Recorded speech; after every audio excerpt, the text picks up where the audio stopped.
Wow, it's almost as if I was. It's almost as if I was just about to respond to that. It's almost as if I was just about to respond to that. Okay, like I just told you, in case you can't put it together for yourself. Okay, with the f***ing crayons that you're chewing on over there, it's a very standard NDA thing. You make it as broad as possible for non-disclosure, because they would rather that you just violate it all the time in very benign ways than where there's an unexpected situation that they have to cover themselves for and they can't.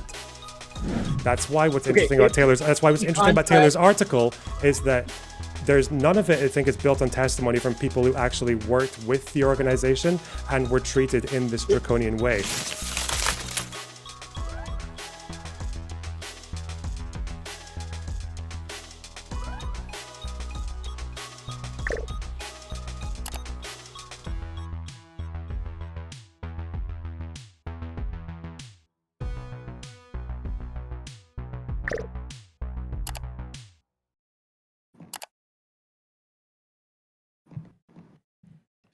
Okay, so yeah, so Kyla's not going to be able to make it, but I think we're going to be okay with this group right now. Any questions before we go? We do have like we said it would last about 2 to 3 hours. Where I'll ask like a number of questions and allow you guys to like debate and go back and forth, but for the most part, it should be pretty freeform. And then we'll let you guys do like 2-minute openings, introduce yourselves, and then we'll get right into it. Good? Yeah. Real quick, Dispel, can you give me a mic check? Hello, can you hear me? Yes, you are pretty quiet on my end. Can you go up about 15%? Yes, I can. Yeah, if it's up there, you still need to go up a good bit more. Maybe get closer to your mic as well. Mm-hmm.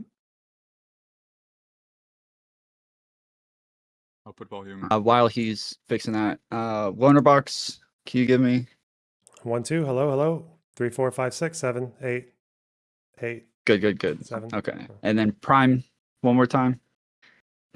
Testing. Okay, good. QT, you're muted. Oh no, he's muted. All right, how's my sound? Is this better, Tom? Okay, sorry. Testing. Yes. 1 2 3. Okay, testing. both of you are good. And then Mercedes, one more time. Testing. Is this loud enough? Can you hear me? Yes. Perfect. Okay. All right, cool. All right, we will get right into it then. All right. I think all my stuff's up. Yep. All right, so we're good. All right, this is the panel on the Wired Chorus article. Appreciate you guys joining. So within the last week, if you guys didn't see, there was a Wired article from Taylor Lorenz where she was complaining about dark money in the content creator space, especially in TikTok, where people like Brian Tyler Cohen had programs named Chorus where they were paying a bunch of other people, other content creators to be part of this group. And they feel like this was wrong, that they weren't disclosing the money, and they called it dark money numerous times, meaning that it's coming from undisclosed sources as well. So we got a bunch of people here to talk about it. We'll go around and allow everybody to introduce themselves and then go ahead and give a 2-minute intro. So we'll start with Dispel. Hi, Tom. My position on this is basically Taylor Lorenz is sort of a creator that's had a lot of missteps previously, and she has finally hit something that has made it big into the zeitgeist. I thought this was a great opportunity for Dems to really hone in on what they believe in, what they think is virtuous, and I feel really disappointed by them. And I think, honestly, the thing to look at is the backlash against the people who are criticizing dark money or who have a position against dark money. I think it's incredibly overblown, and actually it's kind of like abusive in some circumstances. There was some real like in-group, out-group messaging, and I think the Democrats are at their strongest when we don't need to do this sort of messaging. All right, thank you. Lonerbox. I think there are some things that were obviously, I think, revealed about Chorus that could be improved upon. I think personally, if you are taking funding, even if they're not telling you exactly what content to do, I think if you're getting $8,000 a month or $1,000 or $2,000, it's probably worth telling your audience that you're getting funded by someone, just because it's nice for your audience to know. Like it might influence the way some people want to donate to you via super chats or via PayPal or Patreon or something like that. If they think you're already covered by someone else, that might sway the decision one way or the other. The fact is, though, this piece was not we see a good thing, but they should do better. That's not what this article was. This article was a hit piece. It was a piece that used very, very leading language and lots of excessive connotations and comparisons that were basically used to paint this in a completely negative light and to attack the creators involved in it, to the point that I think the most revealing thing is that you can see the people who support Taylor's article, big creators on the online left space, and the conclusions that they've drawn from it. For example, saying that this is DNC money, people being told to push the party line, people being paid to not talk about Gaza. Like, this is the kind of conclusions that these people are drawing from her article, and it's not an accident. Like, the way that the language is used in that article is very deliberately swayed to make something that is not really that much of a newsworthy issue into something very, very overblown. And I think people should be aware that there's a difference between someone who wants you to do better and criticism that is not constructive at all. And this is the latter. All right. Thank you, Lonerbox. Prime Kais.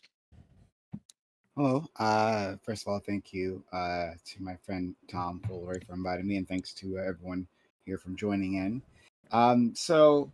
I've been saying, and I've been doing this for a few years, I've been saying that we need infrastructure on the left, that clearly the right has it, clearly members of that cohort, that ideology, the influencers are being paid. When Operation Spring Forth out of nothing, but then have sleek videos, well produced, edited, in a way that just doesn't happen organically, like literally studios. One person I'm thinking of in particular, Dave Rubin, literally nothing, failed comic, left TYT, and with nothing, and then all of a sudden showed up with a completely decked out studio in a mansion. How that happened, right? Now haven't said, hey, we need that, but we need something. We need I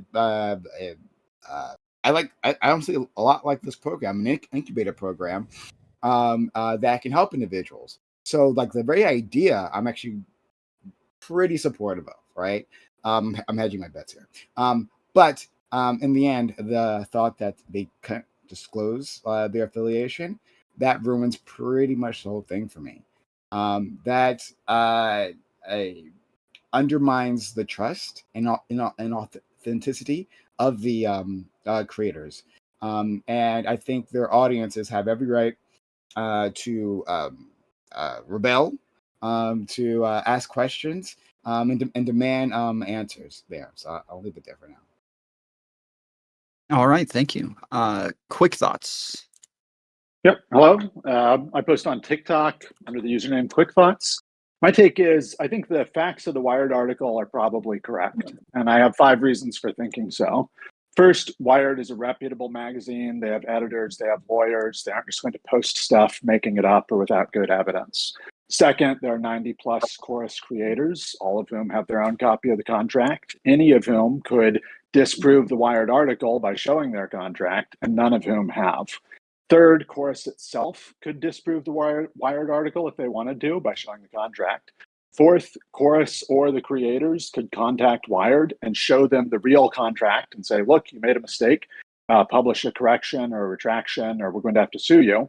And that hasn't happened. And then fifth, one woman named in the article, Ali O'Brien, posted on TikTok and showed a page of the contract, which basically confirmed part of the Wired article. And so that tells me that Taylor Lorenz actually did see the contract before she wrote the article. So I think the facts are probably correct, but the reaction I see from the Chorus creators, I've seen 5 or 6 of them post reactions. And the reaction is always to say basically that it's fake news, that Taylor Lorenz is an internet troll, that the facts are all wrong, it's riddled with errors. I haven't seen any substantive errors in the article, so I think the facts are probably true. And it just strikes me as a really dangerous way to respond to a substantive criticism. Like Dispel said earlier, I think it's like the reaction is almost worse than what's being claimed in the article. And, I'm reminded of a line from Nietzsche who says, "He who fights with monsters should be careful lest he become a monster." And to me, it seems like Democrat influencers are taking a page out of Trump's book. When you get substantive criticism from the media, just say, nope, fake news, attack the journalist and ignore it. So, yeah. All right, thank you. And then Mercedes. So in my situation, like, for example, I was a right-wing influencer. So I come from the right. I've been in their like ecospheres. Like I understand a little bit more when it comes to like the money that they take or like the organizations over there. I gained a pretty massive following as a right-wing influencer. And I'd say that, like, for me personally, I see where people are talking about, like, okay, these are the facts of the article, that these could be deemed like fair criticisms, this and that. But I just like to step out and be like, okay, I totally understand what we're trying to debate. I just don't know if this is the time to do so. Like, right now, we're going up against Trump. We're going up against this ecosphere. I don't know if you guys have ever seen the bubbles where it's like red and blue, and it seems to be that the red media sphere completely outweighs the blue. So this was, I think, an attempt for liberals to combat that red wing ecosphere. And obviously, it might be their first time really doing this. Like, the right has a lot of experience doing this. I think they've been doing this for the past 10 years.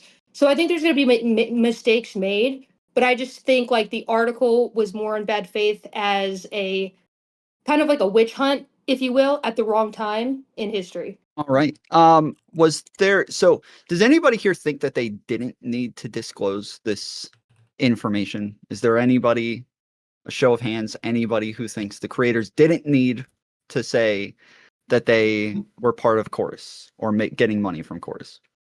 No? A show of Okay. hands or All right. a wing?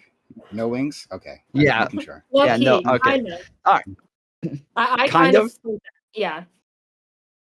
Okay, why do you think that? Because I just don't think it's a big deal. Like, when it comes to, I don't care who these, like, I do care if creators are being paid to say certain things, but as long as you can prove to me that you are not getting paid to say certain things, like these whatever speech or whatever you're supposed to be presenting on social media, as long as like they don't influence exactly what you're saying, I really don't care if people are being funded so that they can quit their jobs and like pursue this full time. Hold on, but how would you know if they didn't disclose, right? How could you make that assessment? Yeah, go ahead. I just feel like that would come out eventually. Like, I think that at any degree, like with how you have to wait for a leak. You have to wait for a leak, and then you'll find. So okay, so your plan is that we want to create a system where there are shadowy links between organizations, and then we hope that there is a leak at some point, and then we can assess whether we can trust this individual afterwards. Okay, so for example, what to you, because even if they were getting paid to say certain things, like, okay, so I know, like, I'm pretty sure the DNC sends out these talking points. I don't think they're told they have to report on this or they don't have to report on this, but they send like a general list from what I've heard from someone who's in the DNC. Now, this is a creator, but so like if they get like a general list, even if they were to get some degree of talking points, if they were along the liberal message or if they were along whatever pushes the line on this side, I'm like low key for it, not gonna lie. That's not my objective. That's not my problem. Objection. Thank you. Thank you so much. But that's not my problem with the issue, right? It's simply that the relationship is not being disclosed and being transparent. You can have a relationship where you are a mouthpiece, right? They can literally parrot you. That's a spokesperson, right? That's what the State Department does, right? That's what the White House, what was it, Carolyn Levitt or something? What's the White House? That's what she does, right? And that's a fine relationship to have with an organization, right? Even if you're lying, at the very least, we know what your relationship is. So I don't necessarily care about the talking points, just that it's revealed. I know who Karen Levitt works for, right? I know who any spokesperson works for. But when you hide it and pretend you are otherwise, that's the issue. Well, we're talking about, just to be clear, are we talking about saying that they were paid or saying that they were with Chorus? Because lots of these creators showed quite clearly that they were with Chorus on their own content. No? Oh, being paid. I mean, they were all paid, right? Sure, of course. They were all paid, right? I'm not sure. Wait. They all received agree. So we agree that they did disclose. It seems to be that plenty of them disclosed Well, that they were I mean, doing things with Chorus, right? some of them may have disclosed. Some of Well, them not may have. disclosed They were some disclosing. relationship. Yeah, Okay, I mean, so okay, some so of them multiple people disclosed, have but we multiple don't contracts. know. Yeah, we don't know how many of them disclosed. I don't think we have a ratio. Some of them didn't disclose, I believe. And then I'm not sure how many of them disclosed that they were getting paid. And I think the paid relationship does change things a lot. Like there's a big difference between, I listen to the messages that the DNC wants me to say, and the DNC pays me $8,000. And I know that my hope of continuing to receive $8,000 a month is kind of resting on what exactly I'm saying on social media. Yeah, but first of all, the DNC doesn't pay them. This isn't DNC money. I was using that as an example, Okay. but there's a difference between that. And I think Chorus probably is connected to the DNC. So, for example, like there's a Chorus DNC chair forum where Brian Taylor Cohen says that like the purpose of Chorus is to fund the next generation of Democratic influencer. So it's not like a crazy example I was giving or a crazy. Yeah, I mean, the metaphor. Venn diagram isn't like a circle, right? There's going to be like a sort of merger between the two. But the problem with what you're saying, Mercedes, is that we have a problem with you saying, yeah, I don't mind disclosing anything. We shouldn't be disclosing anything. But what Chorus did was they followed the law according to official disclosures.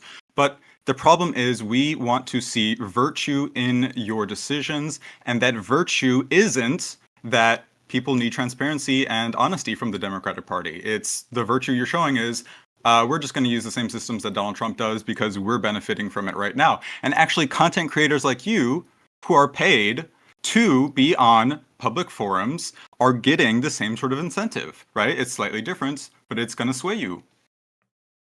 Wait, like getting paid from who? I mean, I don't know your funding sources. I haven't really. Oh no, I don't get think paid you from no need one. to. But right, Yeah. if you're an organization taking money from individuals or from institutions, I think that people deserve to know where that money is coming from, what their intentions are, and what sort of checks there are on the mentee-mentor relationship. Yeah, but just to be clear, I agree that people should disclose if they're getting funded, and I don't even see why it would bother the audience. Like, the audience would probably like it to know that their favorite creators are getting funded to do what they love, right? That's probably not a terrible thing. But if that were the only story, first of all, it doesn't seem like they were making an effort to like bury this. If you go on Chorus's website, they talk about how creators who join Chorus get a monthly stipend. Okay, we know that with the Chorus Incubator program that was announced. I don't know why Taylor keeps going on these interview shows saying it was secret. It wasn't a secret program. And also, we know that these multiple creators used videos of them with the Chorus newsroom or the Chorus DNC chair in their own channels. So the effort to hide this relation and the fact that there was money involved is not exactly like very strong. But if this was just a case of it would be good. Some of the creators disclosed. Again, if this were just the case of like, if facts of the case, there could be multiple stages that Chorus planned out for their implementation, their introduction to the public. The first stage could have involved select creators publicly disclosing that they have a relationship with it, testing the waters, liberalism, incrementalism to see how things go, reversible adjustments, and then you take broader and broader scope. But I mean, I think the big question here is actually, Tom, is Chorus paying you? No. Nope. All right. But is that the bigger question? Yeah. I was just curious. I figure it's worth asking. I was just saying, in the spirit of like critical inquiry, I'm just saying And that if this story were just like, okay, it doesn't look like you've made some effort to bury this relation. It just seems that you didn't do like some announcement or tag on your channel, or like there should be some established standard, which again, we don't know what the established standard is for this, but like maybe you could have had like one TikTok where you're saying, yeah, by the way, I'm getting money from Chorus to make content and they're giving me the established standard is from the FCC and the FEC, one that is ruled by the Trump regime right now. And the ongoing expectation of standard is based on you. I'm sorry, go ahead. I'm just saying that if this were the only issue, this wouldn't be a massive story. Hold on, what? I think let Lonerbox finish, because he had a couple of times where he was interrupted. So Lonerbox finish, and then quick thoughts. Again, if this were just like, you don't legally have to say that you're getting paid. It didn't seem like you were trying to bury it, but it would have been better if you did do better going. That's not really the story that's come out from this. That's not the implication of Taylor's article either. We all agree with that, right? So I think there is like an effort to hide the program. So on the Chorus website, on their FAQ, will I be publicly listed as a Chorus creator? They say no. They say we also ask Chorus members to refrain from discussing other creators in the program. From the Wired article, it tells you can't criticize other Chorus members. You can't talk about sources of funding. You can't say that you're being paid by Chorus without prior consent. So like there is clearly an effort to conceal it. I think it's fair to call it secretive. That's not an effort to, nothing you said was an effort to conceal. Okay, telling people not to disclose is an effort to conceal. No, it's not. No, it's not. Saying it's definitely not in the line with a value system that's radical transparency. Saying explicitly, saying explicitly, we also ask Chorus members to refrain from discussing other creators. I think that's also an effort to conceal. And then I'd also say that Brian Taylor Cohen, again at the Chorus DNC forum, he mentioned that Chorus is not a front-facing media organization. It's more of a back-end engine to raise up new democratic content creators. So again, it's like there is some effort to conceal. They aren't trying to be upfront about it. That's why they require you to get prior consent to divulge that you're in the program and being paid. I don't know if I'm just as far as the payments go, real quick. As far as the payments go, quick thoughts. If the website and like Brian Tyler Cohen already announced the Chorus program and they do say that they're paying content creators, and then content creators might say that they're part of the Chorus program, but they don't say that they're getting paid. Do you consider this equivalent? Yeah. Like they say, I'm part of Chorus. Chorus says we're paying content creators. They don't actually say I'm being paid. I think people who have disclosed that they're part of Chorus basically haven't done anything wrong. And I don't think it's like such a huge deal even. Like maybe it's a little bad. You should have disclosed, I'd prefer it if you disclosed. And I'd really prefer to hear your reasons why you chose not to disclose. But like I was saying at the start, what I think is the big story or the big issue is that rather than react to what seems like a factual article from Wired and Taylor Lorenz, the content creators just say, no, it's fake news. It's riddled with lies or inaccuracies. It's slander and so on. So again, I don't have a huge problem with taking left-wing creators taking money from a left-wing organization. It would be better if they disclosed it. Some of them did disclose it. That's great. My problem is with their reaction to it. So I guess I have a bit of disagreement there.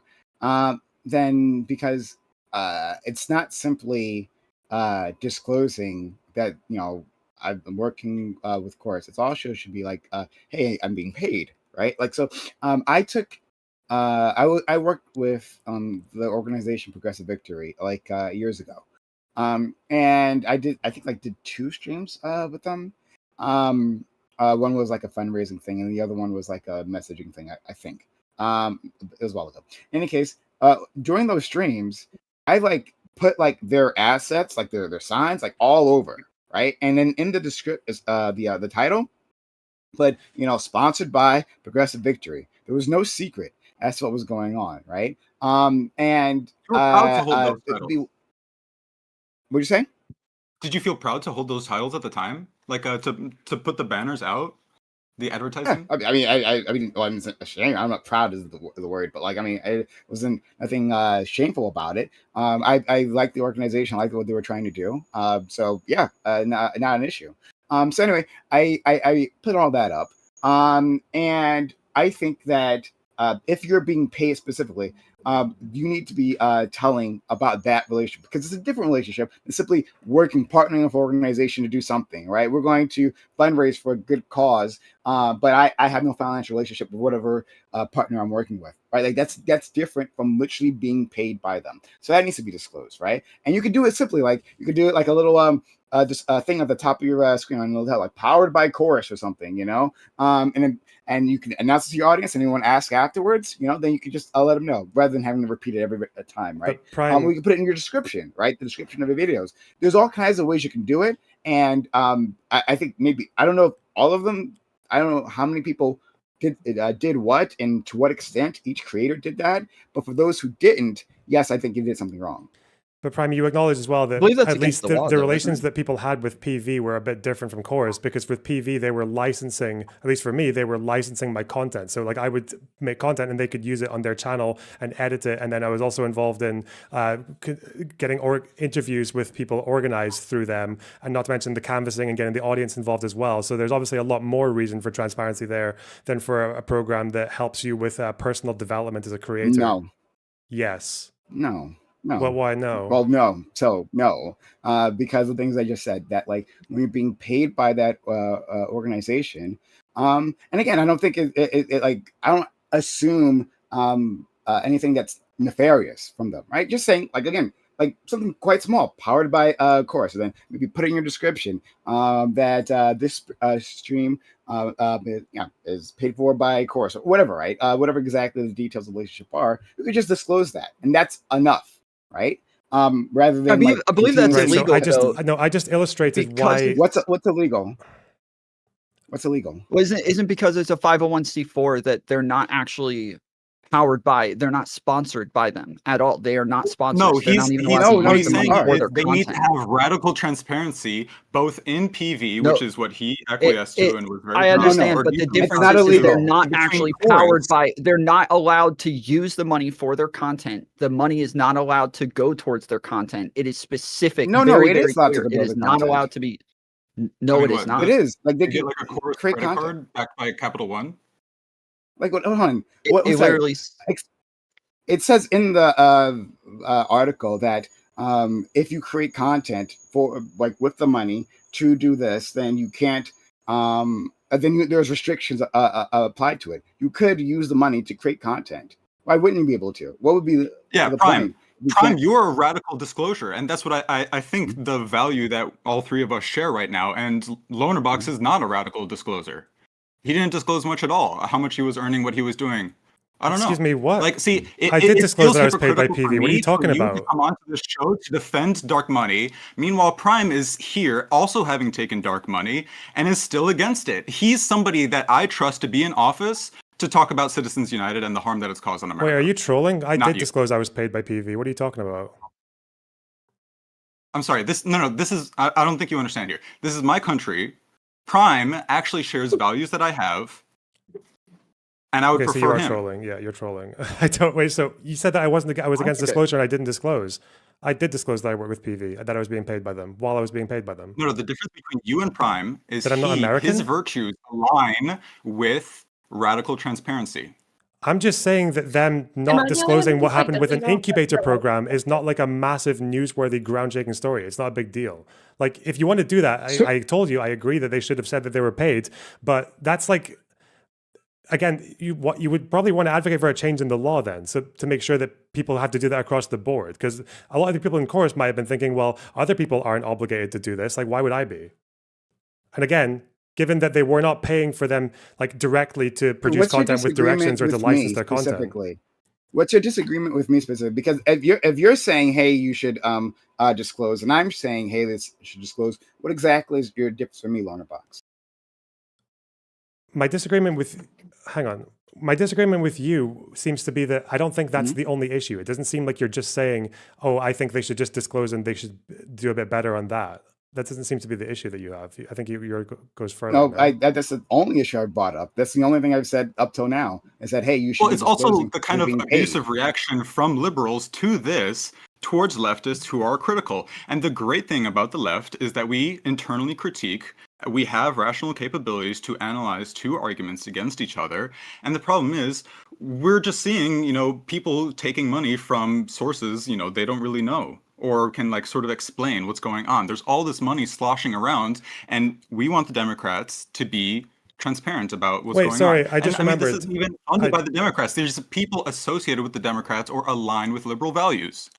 Prime, Mercedes doesn't even believe in disclosing at all. Prime, we also just disagreed on me saying that the nature of the Chorus incubator program was not the same as PV, and that PV was a lot more directly linked to the content itself with the licensing of content. Well, whereas we weren't getting licensed on how to use cameras and shit like that, right? Sure. But I don't think that makes a difference for the purposes of this discussion, right? Like, yes, you could say maybe it's a political nonprofit relationship to an agent. To an influence agent. I've heard it the doesn't matter language that exactly what's happening. not I paying think, you. well, you don't think PV had more I've heard the influence over the language content they're than not- Chorus had over their creators? PV had a lot more influence. So no? my relationship with PV was a lot more lighter hand than you. So I didn't sign any contracts or anything like that. So you might have had some sort of different setup, and that I can't necessarily comment on. But I'm saying it doesn't matter what the situation is, right? Well, it does. Reveal, of course. So no, I keep hearing just like for any particular advertisement, right, that you do in your program, you like let them know you do an ad read, right, and people can understand you're being paid by them. Now they can decide for themselves if that alters the rest of your content. Almost certainly it won't, but still people can make that decision because they can see you making the disclosure right there by doing the ad read. Just like with these organizations, once you make the disclosure, then people can just make that assessment themselves.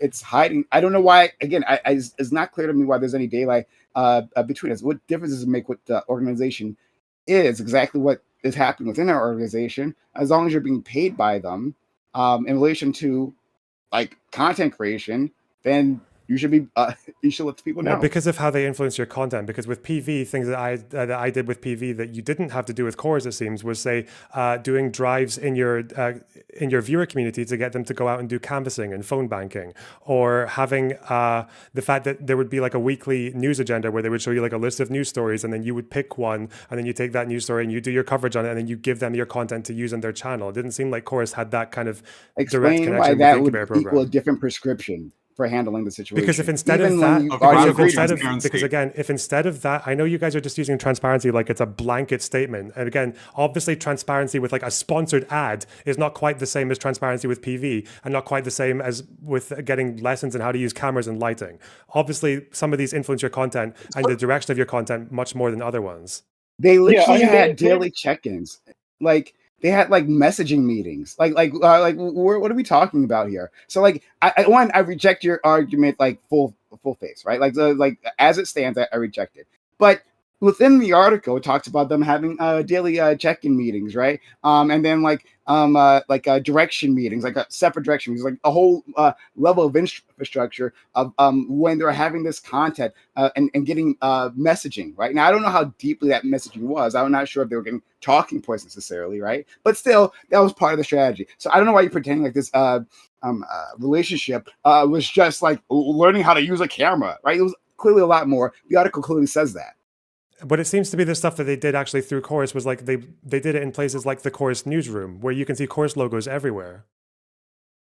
Okay, I think you're being evasive. How do you know what they did through Chorus?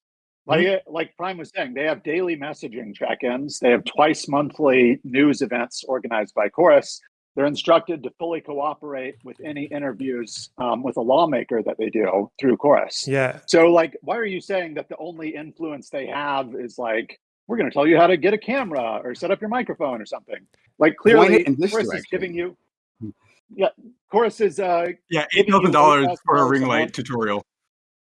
Yeah, they're giving you $8,000 a month to influence your political views. I think that's pretty obvious, and they just have to say, don't use it for whatever, for political content. You think they were giving them $8,000 to influence their political views? Are there any Chorus creators who changed their political views before they? You think they were giving them $8,000 a month? No, because I'm not a fucking 5-year-old. No, I don't think that they were paying people to influence their views. Generally, people get funding because they're doing something that is already desired by the organization. Hold on, Dispel. Hold on. I want to hear more from Mercedes because they're actually honest about their values and virtues. I understand, right? but he's I don't believe in any disclosure. Hold on, Dispel, hold on. He's literally responding to what QT is saying to him and asking him. So he's responding to that. Go ahead, Lonerbox. Wait, to what QT was asking me? About the difference between what Chorus's direction or Chorus is paying you. I said Chorus is paying you $8,000 a month. They give you daily messaging check-ins, twice monthly news events, and they're helping you organize all your meetings with lawmakers. I think it's pretty clear that $8,000 a month gives them some influence over what you're going to say or not say. Yeah, well, if that's the case, then it would be fairly easy to show me at least one course creator who substantially changed their views before and after going in the program. So, like, first, Doesn't we don't exist, even does it? know all the course we don't know all the course creators because they don't even disclose who is creating content for course So and now who's you're not. just saying And second, conjecture. of course, Okay, yeah, nothing well, then. second, Nothing. it's not conjecture. You don't know the 90 course creators, do you? That was never disclosed. That's kind of the whole issue, the fact that they don't disclose they're working for Chorus. The issue we're talking about now, at any rate. The second point is, no, of course, it would be incredibly hard to tell if someone's not covering a story because they're secretly paid, or if they're covering a story with a different inflection because they're secretly paid. Like, that's absurd. How would I possibly prove that to you? Of course, they're getting money to influence their political views. They didn't disclose it. We can't know to what extent it influences their So views. of course they are, but we just can't prove it because we don't know. So we can just fill in blanks. Okay. Oh, I'm sorry. They're getting paid money to attend a YouTube tutorial on how to set up a ring light. That makes much more sense. Well, tutorials was part of it. Personal development was part of the program. That's why it's different from TV, at least. Short form content game. Are you guys? Are most of you guys YouTubers? Oh yeah. Oh, yes, I am. Yeah. For those of you who run like short form content platforms, do any of you guys do short form content to any extent? I love it. Yeah, quick thoughts is on. I love short on YouTube. I love TikTok. But like, I do long form. What is your following like on TikTok? This is relevant, I swear. Oh, I don't actually try and post on TikTok. I just enjoy sort of the art of so short form. They're not just teaching them ring light tutorials. I think, like, to me, from what I see going on here, it seems as if these people are trying to get these people to dominate like these short form media spaces. I don't even think half of these people, I think they do have like some tutorial over on YouTube, but I feel like most of what they're trying to get these people to do is like go viral on these short form content platforms, which is definitely more than just like organizing a ring light. But I'd argue that if we don't have any proof that these people have been told that they can say this or can't say this, they're supposed to say this or not supposed to say this, I don't think we can just assume that, oh, the $8,000, it could have influenced what they chose to say and how they chose to say it. If we don't have any proof, I just don't think we can say that. I do believe that most of this is like trying to teach content creators how to up their content game so that they can actually hit like these short form algorithms right. And then like if I show up and give you $8,000 every month and I say, hey, here are the things I'm interested in, like, of course that's going to influence whether you talk about the things I'm interested in or not. Yeah, but I'm giving you money. You want me to continue giving you money. Do we have any proof that course is telling these people what they can and can't? Because I think $8,000 to teach people. Okay, I don't even think he's making that claim. I don't think he's making that claim. I believe he's currently just saying that it's going to have some sort of influence, which is probably true, but he's not saying that they're actually telling them what they can or can't talk about. So he's saying that, like, if they pick a bunch of liberal content creators, they know that if all of a sudden they start saying that they're in MAGA and they love MAGA, that they're probably going to drop them from the program. Well, yeah, I mean, I'd assume as such, but like, but to me, like, that's just not a problem. Like, as long as people are being told, like, you have to report on this story and you can't report on this story, and it like goes into the liberal ecosphere to some degree, like, I don't even care if it's like moderate to liberal at this point, as long as it's not shilling for Republicans. I just don't give a fuck. And to me, I'm like, okay, $8,000 is well worth it to teach these people how to go viral and build up an ecosphere. I just think of it this way. It's like, if you have a problem with how this is supposed to be presented, I believe, like, go change the laws so that Republicans are forced to fall under the same umbrella as everyone else. Because right now, like, busting out videos and like the bottom of it says sponsored by Chorus or powered by Chorus, I think that looks gay as fuck personally. And I also think that people, especially conservatives, they'll look at that shit and they'll be like, yeah, we're definitely not coming over here. All these people are paid shills, like, because they can't functionally understand that their side is paid shills as well. They don't believe it because those people never fucking disclose it. So even if we have a chance of trying to get these people over here and we're like, yeah, guys, we're in a paid group, I just think this is an awful argument. First of all, like the thought, like, oh, well, we don't want to, look bad in front of Republicans because what we do on our side is show transparency, right? And then we won't be able to attract a Republican a voter or whoever, right?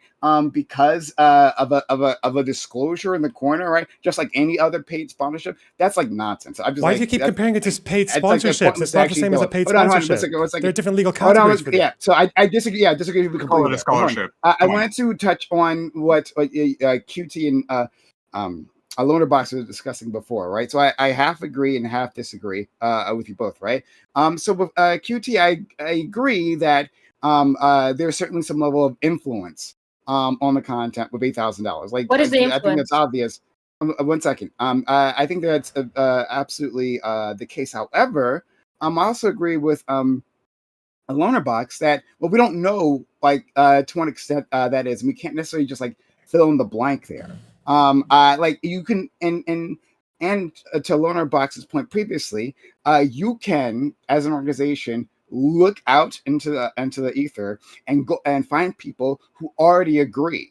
Right, like this is how, like, this is the whole Noam Chomsky theory of controlling the message. Is that not necessarily that an organization goes out and censors. It says like you can't say this or you can't say that. They find people who already agree, and then they empower them. They give them a platform they didn't already have. Right? It sounds like to me that's what Chorus was doing. They found like centrist, moderate, boring corporate Democrat shills, right, on the internet who are already saying the message that they wanted to say, right? And then they empowered those individuals rather than like a leftist or a communist. Well, they also found lefty Democrats who were criticizing people for their voting records on Gaza, for example. They also found people who were doing that. At least 2 of them. I think it is true that they pick people who they want, to see more of, and they amplify them.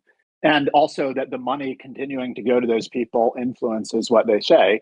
And, I just think of like the Tim Pool receiving like Russian money through Tenet Media.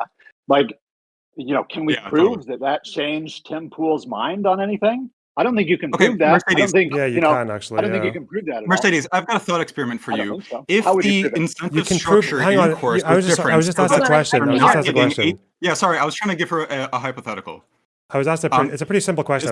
Right now the Chorus structure is $8,000, $5,000 a month, right? If the structure were to change so that instead the creator every month of the 90 who gets the most engagement or most growth, right, the metrics that people are interested in, they actually mean that people are engaging with the message, those people get the highest investment or like the highest prize for that month, right? So instead of everybody getting, a certain amount of money based on contract, you instead sort of leave it up to their ability to manipulate the algorithms and put out a resounding message. How do you think those 2 sort of incentive structures differ or would produce different people, different results? I don't give a fuck. If you're gonna give people more money based off of their performance, so be it. I mean, I'm totally down for that. If someone can work the TikTok algorithm harder than someone else, then I agree. Like if you get a bunch of liberals in a room and they have liberal ideologies and they push liberal ideologies together, it's like a liberal organization to like expand liberal ecospheres. I really don't give a shit. And if there's a top performer who's like, hey, I understand the TikTok algorithm like the back of my hand, and they're performing better and teaching people better and getting people's accounts to grow even more, sure, pay them more. I think they're worth more. And as long as they're spouting the liberal message and not going hyper woke or hyper fucking fascist and going over to the right, like I just don't give a shit. As long as they say center to liberal. We had a panel of 14 people circle jerking over inside the liberal tent, fantasizing over who belongs inside the tent and who doesn't belong, right? Because this discussion is also about how should we cover people who are to the left of us being you, liberals? How should we cover them? Should we kick certain people out? And honestly, the backlash against leftists has been kind of abusive. Hutch is literally on the warpath. He is painting himself with paint for war paint and saying that he's at war. This is crazy. Against people, like leftists? Yeah. I mean, even like, the bog standard calling for her to be sued for defamation, I think it's ridiculous. Yeah. And the content creators have a responsibility to like put their opinion saying like, hey, no, I don't think we should sue Taylor Lorenz. I think her hit piece was like extravagant and outrageous and it's really riled people up, but I don't think it merits being sued. But that's not happening with liberals. Liberals are not saying that. Yeah, I mean, I think leftists they seem to we start to make some progress, and then they're like, hold on, analysis paralysis here, we're going to tear the whole thing down. And it's like, wait, we're like not even competing when it comes to any of the sphere that they hold in media. So at this point, I mean, I understand the war paint. I'd probably buy a little panel of it and put it on my face too. QT asked me a question Yeah, earlier. I did want to come back to Prime. I did want to come back to what you were saying earlier, because it is, so it's in their contract that they're not allowed to disclose these things, and it's because the structure of the program is that they're not allowed to actually they're not sponsoring their content, and that's why in the contract it also tells them they're not allowed to use the money that they're paid for their content. And so there's specific parts where it would be sponsored, where they go through like the newsroom and crap like that, and that they would have to disclose it then. But that that's why also it seems as though part of the contract is that they're not allowed to disclose Chorus without getting permission first, because they have to go over how they have to disclose. I think what you said, what you're saying there, I think is like, actually, what I think you're saying there is kind of misleading. So first of all, not to be that guy, am I the only one here who's actually done a contract that's similar to, like, even in the same area as this, like with content? I mean, maybe I have not done with content. No. Does UFA count? I don't know if that counts. Maybe, but maybe you can look at, or you can ask people that you know who have done this. Because like with PV, I was looking at my contract with PV yesterday. I don't work with them anymore, but there are so many sentences in that contract that I could use and pull out and do like a Taylor-esque article on. The problem is that there are actually, if you can look at, there are parts of my contract with PV that you can say, you can frame it quite easily to make it look like they're telling me that I can't even talk about the existence of an agreement with me and PV. Like I could say like, you do not talk about Fight Club like in my contract. Now, obviously I spoke about PV a lot. I didn't get in trouble for violating the contract, even though I kind of did. Why? Because it's a very standard NDA thing when it comes to, especially with creators in the entertainment industries, because if you are involved with an organization, the reason that they have that in is because they would rather you make it as broad as possible for non-disclosure, because they would rather that you just violate it all the time in very benign ways than if they have a situation where there's an unexpected situation that they have to cover themselves for and they can't. So for example, if I was with PV and I said, oh, thank you, PV, the American PAC, for sponsoring me, a foreign commentator, to go and support the DNC with this money. And like, I could word a sentence like that in a way that might falsely accuse them of breaking like 5 laws. And if they don't have that non-disclosure there, then they can't really use that against me to cover themselves. So just because a non-disclosure or just because a contract looks very draconian, well, in general they do, but it depends on, but it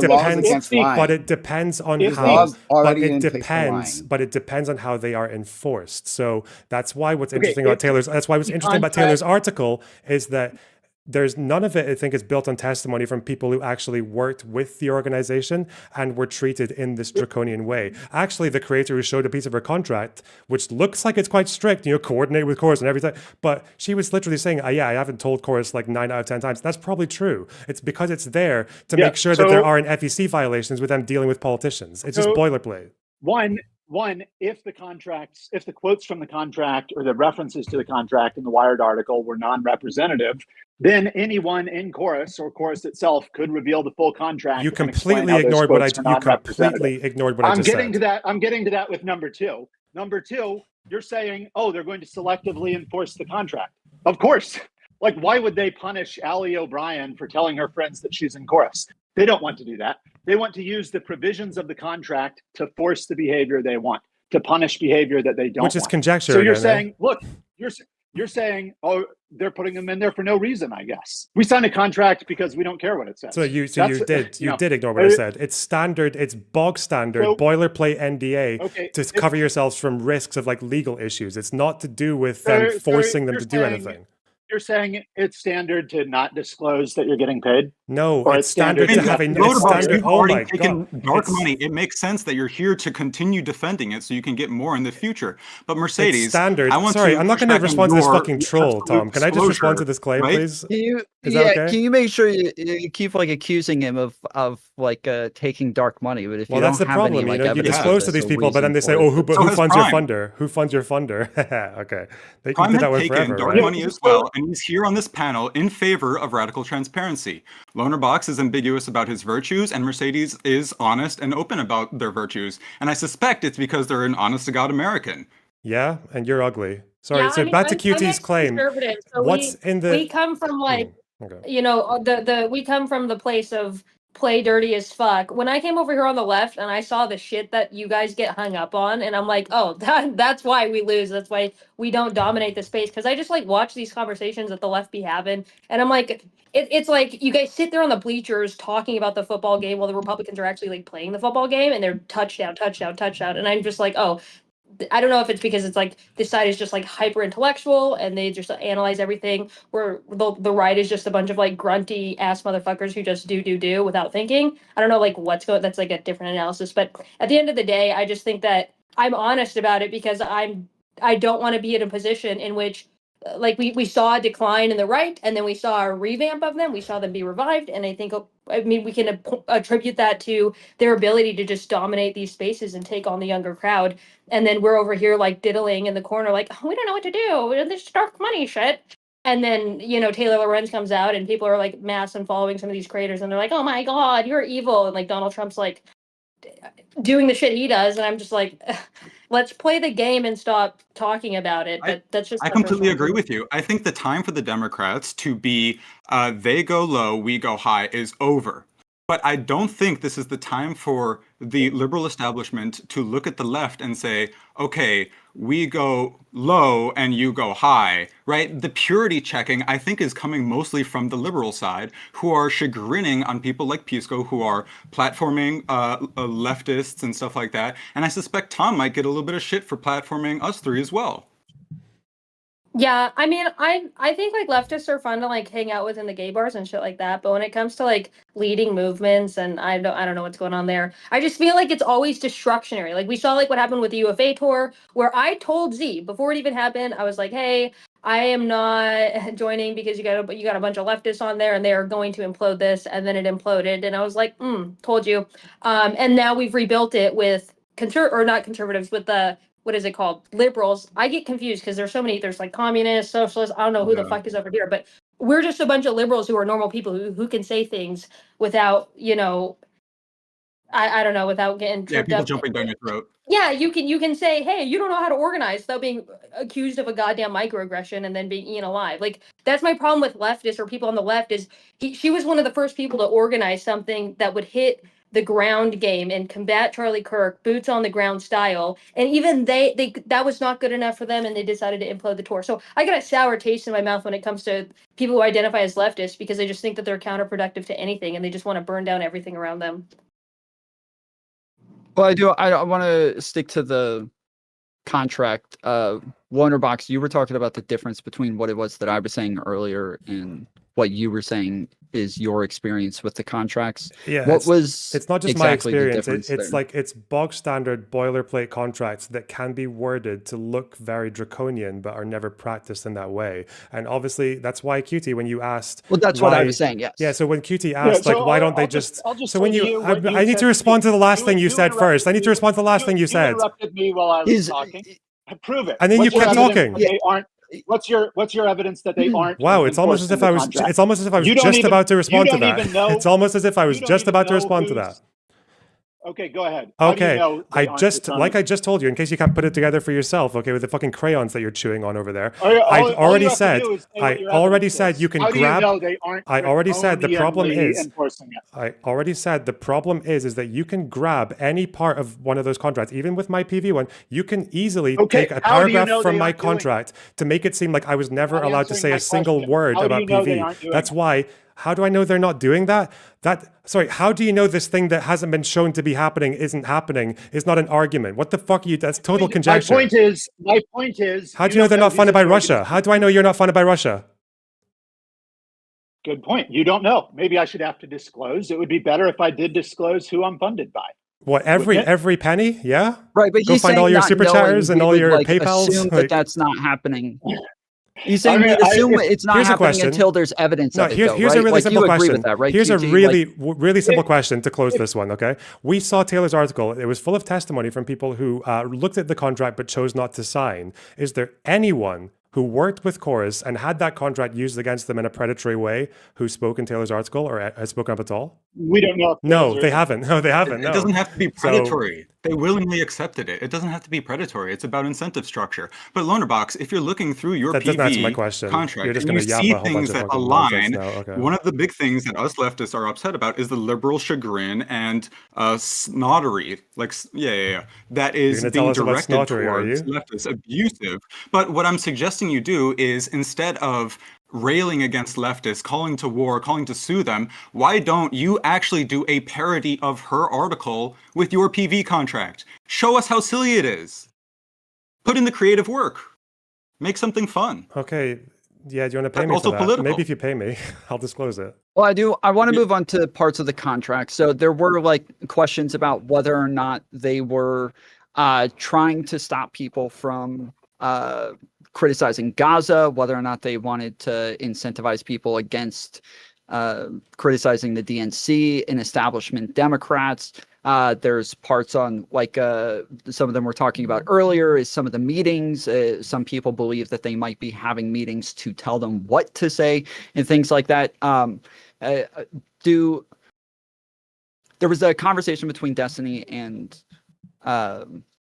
what was her name? Taylor yesterday on whether or not that she meant to imply some of these things, but that's still something that a lot of people ran with. Was there anybody here who felt as though a lot of the people who were part of Chorus didn't have the ability to criticize Gaza or to criticize establishment Democrats? Not that I could see. Seems like, well, there's Ali who was very aggressive against anyone who was against, who was in favor of arms to Israel. There was the Booker Squared person who was talking about, wasn't Cuomo, was it Schumer to resign? Yeah, it seems like these people were fine to criticize Democrats, even on Gaza. Yes, I have no. Yeah, there seems to be a. Oh yeah, but I was just saying I had no particular evidence of. One, I'm not familiar with any of these creators. The only one, how I originally found out about this was David Pakman made a response video to the article, and I hadn't seen the article or heard anything about it originally. And from David Pakman's at least original response, he seemed reasonable, but then he started trying to pretend like he doesn't know about funding sources, about PACs. APAC, IPAC, I don't know the difference. Yeah, bullshit, David Pakman. But wait, do you not watch David Pakman's content? He mispronounces words. He intentionally mispronounces words all the time. It's a bit. He does that all the time. Yeah. Yeah. Okay. It's engagement bait. Yeah. Yeah. It's a thing to get people to comment. Whatever might be the case, but in any case, like that's how I heard it. And like I said, when David Pakman made his case, I thought, like, from the way he said it, it seemed pretty reasonable. He said, like, no one was directing my content. No one said I couldn't do this or that, right? He said I would never sign anything like that. And as I've been saying before, is that, like, I can't necessarily say that it was the case. Only that the money was there. And for other creators, that one, we didn't know that they were part of this altogether. Some disclosed, some didn't. And you simply should, right? You should mark your content. You should, or just like put something in the description. You can there's lots of ways you can be flexible about this, right? While having consistent disclosure. It's not that hard. And it's weird to get pushback on that at all. It's also very descriptive of your values. Well, yeah, I wanted to move on from like the disclosure part, because I know QT and Prime seem to have a lot of issues with the contract specifically. So quick thoughts. Did you want to get into some of that? Oh, yeah, I mean, well, I guess I'm not sure exactly what you're referring to. I heard, kind of at the start of this, you're saying, they're not allowed to criticize Israel or Gaza or whatever. I think people have said that. That's not true. That's not anything I've seen. The restrictions in the contract that seemed like maybe challenging to me were like, you're not allowed to criticize other creators. Or, we just talked about the funding part of it. The fact that you have to funnel your interviews through the Chorus newsroom or through Chorus. And then the fact that Chorus can ask you to correct or remove any content that you create at a Chorus organized event. And you're asked to attend 2 Chorus organized events a month. And it's not clear to me if the interviews you organize through the Chorus newsroom count as a Chorus organized event.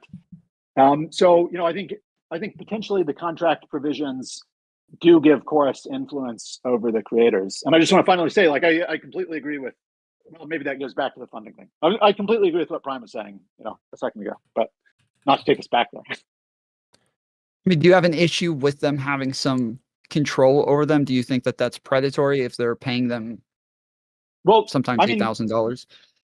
Yeah, like going back to what Prime said earlier, the way you would negate that influence is by disclosing it. So like if I'm getting paid to talk for the president, I should, say I'm being paid to talk to the president somehow. I should convey that somehow. And likewise, if whoever is funding Chorus is paying you and they're giving you suggestions on what to talk about and some restrictions on what you can talk about, criticizing other creators, correct or remove if you post content on a Chorus organized event. So like you should disclose that. I'm being paid money. I'm being suggested what to talk about. Yeah, I mean, we might have to stick to the disclosure for a while longer, because the problem that I'm having listening to it is that for me, like as a content creator, there's a lot, we all know that there's a lot of distinctions between like the types of things that you ought to disclose and then the things that are a bit more open. So if I go work at Taco Bell and I'm getting money from Taco Bell, if I all of a sudden make a burrito on stream one day, I don't know that people are going to think that I need to disclose that I work at Taco Bell, or that maybe they're the ones who taught me how to make the burrito, unless Taco Bell is sponsoring my stream. If all of a sudden, especially if I'm trying to sell things, if I'm trying to sell certain types of, if I talk about how great a Logitech mouse is on stream numerous times a day, and I'm being paid to say that, even if it's my real opinion, doesn't matter. If I'm being paid to say this, I need to disclose it. But when we're talking about people who are being paid to do things off screen that isn't actually on their content or in their videos, it seems weird. I don't understand where we would draw that line as far as like what their jobs are, what they're doing in their real life, who they get super chats from, who they get literally get daily messaging from. Like you're saying messaging. I don't know. I didn't see anything saying messaging. What does that mean? I don't know what it means. That's a good question, right? So here we can look at it, right? So I'm just reading from the article. The creators who join the incubator are expected to attend regular advocacy trainings and daily messaging check-ins. Those messaging check-ins are led by Cohen on rapid response days. The creators also have to attend at least 2 Chorus newsroom events per month, which are events Chorus plans off the evolve makers. I don't know the details of those, right? But I'm saying that like this idea that this is some light-handed relationship where like, oh, it's like it doesn't really have anything to do with content. It intimately has to do with their content, right? Which is good. Again, I like the idea behind most of this. I actually think, like I said at the very start of this, just to be clear, I'm not saying it doesn't have anything to do with content. Just to be clear, I'm not saying that. I'm saying they're not sponsoring the content. Great. It obviously is a training course for them to grow their content. But that's not. I think it has to do with how they grow their content and not what to say or what not to say. Like if a messaging meeting is like, okay, this is how we give our messaging in a way that it reaches the algorithm, is different than this is what I want you to say. Yeah. So Ali O'Brien talks about this, and she goes into a little more detail. The messaging meetings, the daily messaging meetings, are about news stories that they want to talk about or they want to cover.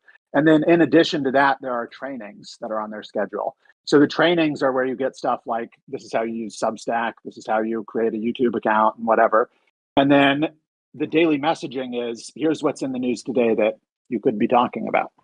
We did this with PV as well. I'm a creator with PV, getting money from Chorus. I'm constantly going to be wondering, there's no way this money's going to last forever. And I'm going to be thinking to myself, under what conditions will this money stop? It might be we leave amicably with Chorus. It might be something that I say that they don't like and they just don't tell me. So I ask you again, Mercedes, how about this alternative incentive structure where instead of just bestowing awards onto people because they're people, which is rife with nepotism and black boxery and opaque rules and red tape, how about we just award the content creators who are the most ambitious and also get the best growth and results? And they're not doing that? Like, do you think David Pakman more than... I feel like David Pakman the budget goals of the organization, I don't think align well with the money. Excuse me, sorry. Go ahead. No, I'm just saying, like, I think they already do that. Like, I guarantee people like Susan Lambert, like people who are hitting like the highest marks on the algorithm, I guarantee they're getting paid more than the ones who are lower. I'm sort of thinking like instead of like a yearly review of like the content that you made, instead like a month by month sort of like competition board, and you have to climb the rank to get the top prize $8,000 for that month, and then maybe second place gets $5,000, $3,000, something like that, and then maybe you still get the training. I'm perfectly fine with that. Just coming back to the question on those weekly or the daily check-ins with the new stuff. Ali O'Brien's thing, again, it sounds similar to a PV thing. Like what we would do is we would just have every week they would tell us like, here are some news stories of the week. You could either choose one, or if you didn't like any of them, you could just do your own one and give that to them for the week. Like it doesn't seem like it would be that different. Okay, so then you're saying this is like the relationship with PV then, and not like a different thing? Well, PV had a lot. This is comparable then. Okay, debate, bro. Okay. PV had a lot. It is a political nonprofit. It's one similarity. I'm glad you recognize that. It's one similarity. Whereas with PV, there was all kinds of things that involved like getting your communities involved in canvassing and advertising canvassing events, and and also the fact that they licensed the content. I don't think it seems like Chorus were licensing the content. So that's a much more direct relationship that they have with your output. None of that matters. Literally none of that matters. And I guess I want to go back to something because we seem to be stuck on this one issue. And this is to our friend Mercedes here. I think Mercedes, you started this talking about how Democrats aren't actually playing the game, something along those lines. You had a whole like a football metaphor there, and that basically we should like get behind a program and just like see what happens. So I reject program, right? Sorry? Program, not pogrom. Yeah, and if you don't like the program, did I say pogrom? I meant program. I didn't. I don't want anybody to mishear you. Okay, great. Well, certainly not. I meant program, to be very clear. Okay. That's what I heard you said. Okay, thank you.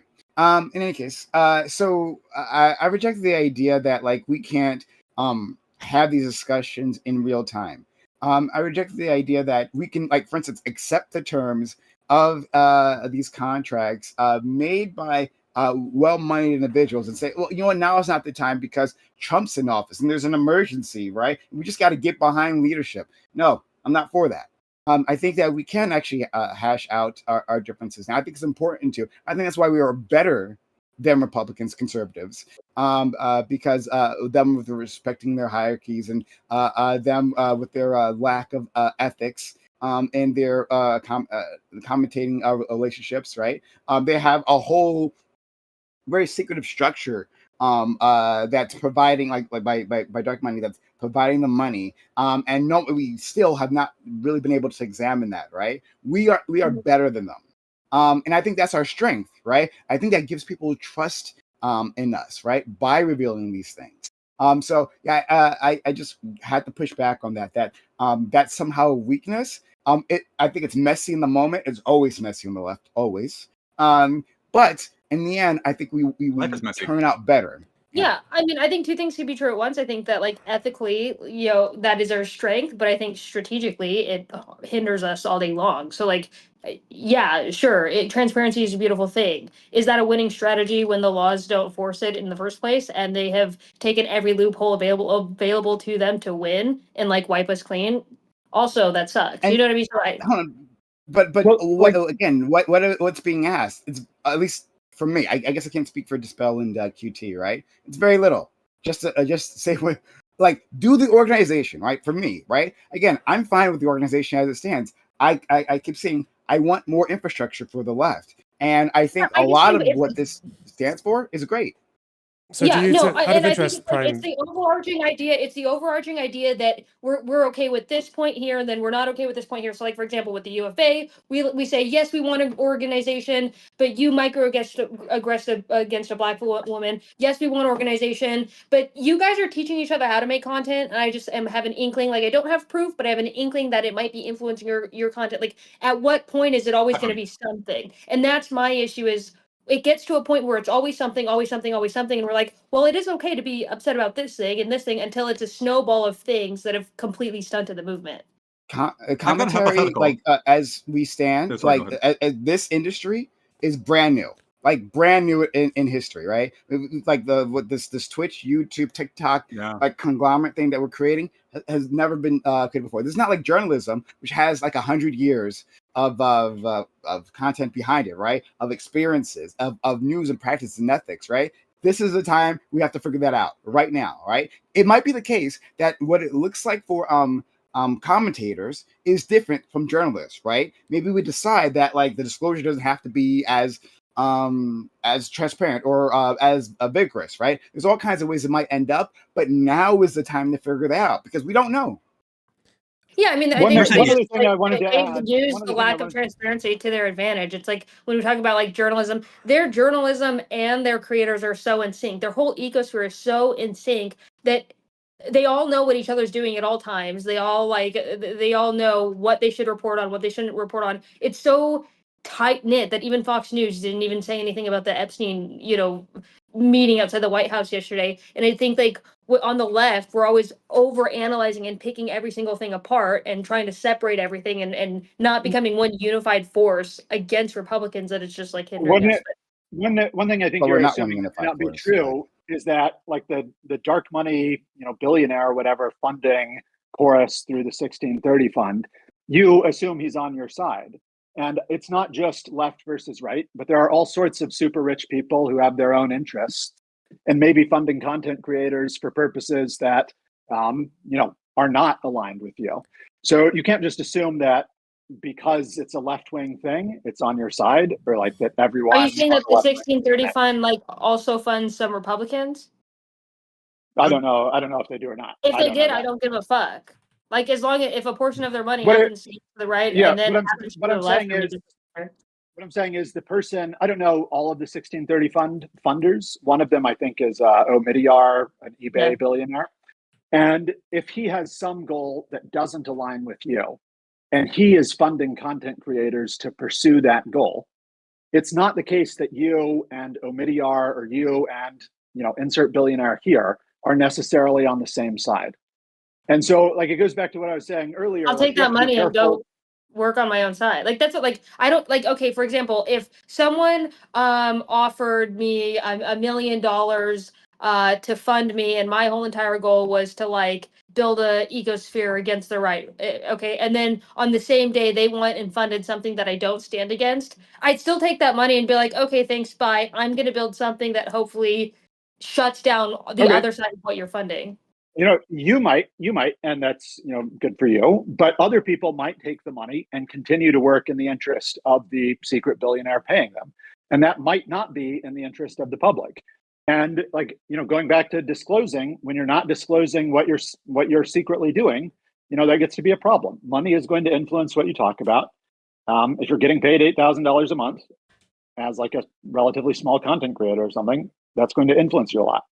Mercedes, if your value regarding transparency is just the absolute bare legal minimum, that speaks volumes to us, to independence, to the people of America about where your priorities are. Now, I got a hypothetical for you. Like, you can answer it. Go ahead. Yeah, I was gonna say, like, because I've been approached by different groups, and I've been approached by, what are they called? Those damn talent agencies and shit. And I never join them because I'm like, no, I say a lot of problematic shit. Like, I already know. Like, I have to be able to say whatever the fuck I want. And I know that there's these groups that might, like, for example, I would never fit in Chorus. I would never fit in, I think there was another one, like, Trending Up or whatever. Like, these are hyper-polished people, and I'm over here dropping, whatever the fuck I want to say. And as a result, like, I won't take their money because I just don't, like, I guess it doesn't, I get what you guys are saying, but I'm in like desperate times calls for desperate measures moment. So if a bunch of, like, what are they called? Like these bureaucratic democratic content creators that are hyper polished and I don't know, like establishment coded or whatever, if they want to start their own organization and if they all agree with one another and they are pushing values that agree with my side to the degree that they do, and I think that the people in Chorus generally do, then I don't give a damn. But like, okay, for example, if they built up like this liberal org and then dark money started funding it and all of a sudden they started shilling with conservatives, then yeah, like release whatever article you want against it and I'd be for the article. I'm just generally not for the article because I think it's just causing division. I mean, there's a real condescending and snobbish core in the liberal establishment And I think a lot of the derision of the left and independents for questioning this and going, hey, that's interesting, why don't we talk about this a little bit, was one, an opportunity for liberals to talk about information disclosure, Citizens United, and the flows of money through our system, and whether or not it's good, bad, and where your sort of values lie. Now, Mercedes, if I was to make a black box, you cannot see in, you cannot see out, and inside is the creepiest uncle you've ever met, 50 years old, warts all over him, you don't want his kids near him, and then I say, all right, we're going to put a whole bunch of kids, 50 kids, 12 to 15-year-olds in there. Do you feel comfortable with that? With them in that box with the creepy uncle? Yeah, I mean, nothing might happen. They might come out just fine, but you don't know.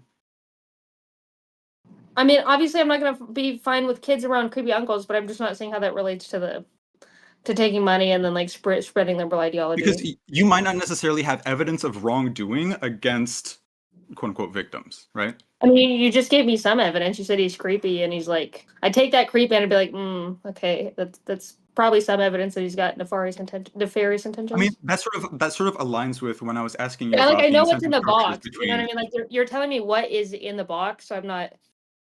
Like I'm aware of what's in the box, that it's a creepy. Yeah, but he's been on his good behavior recently. See, you just said he's on his good behavior recently. That there's pretense there that his previous behavior probably wasn't so good. I don't know. You got to give me a different analogy. I mean, but you agree. You used to be a conservative. You completely agree that the Democrats' behavior wasn't that great. It was condescending. It's snobbish, and I'm actually glad that you're here in the party to change it for the better.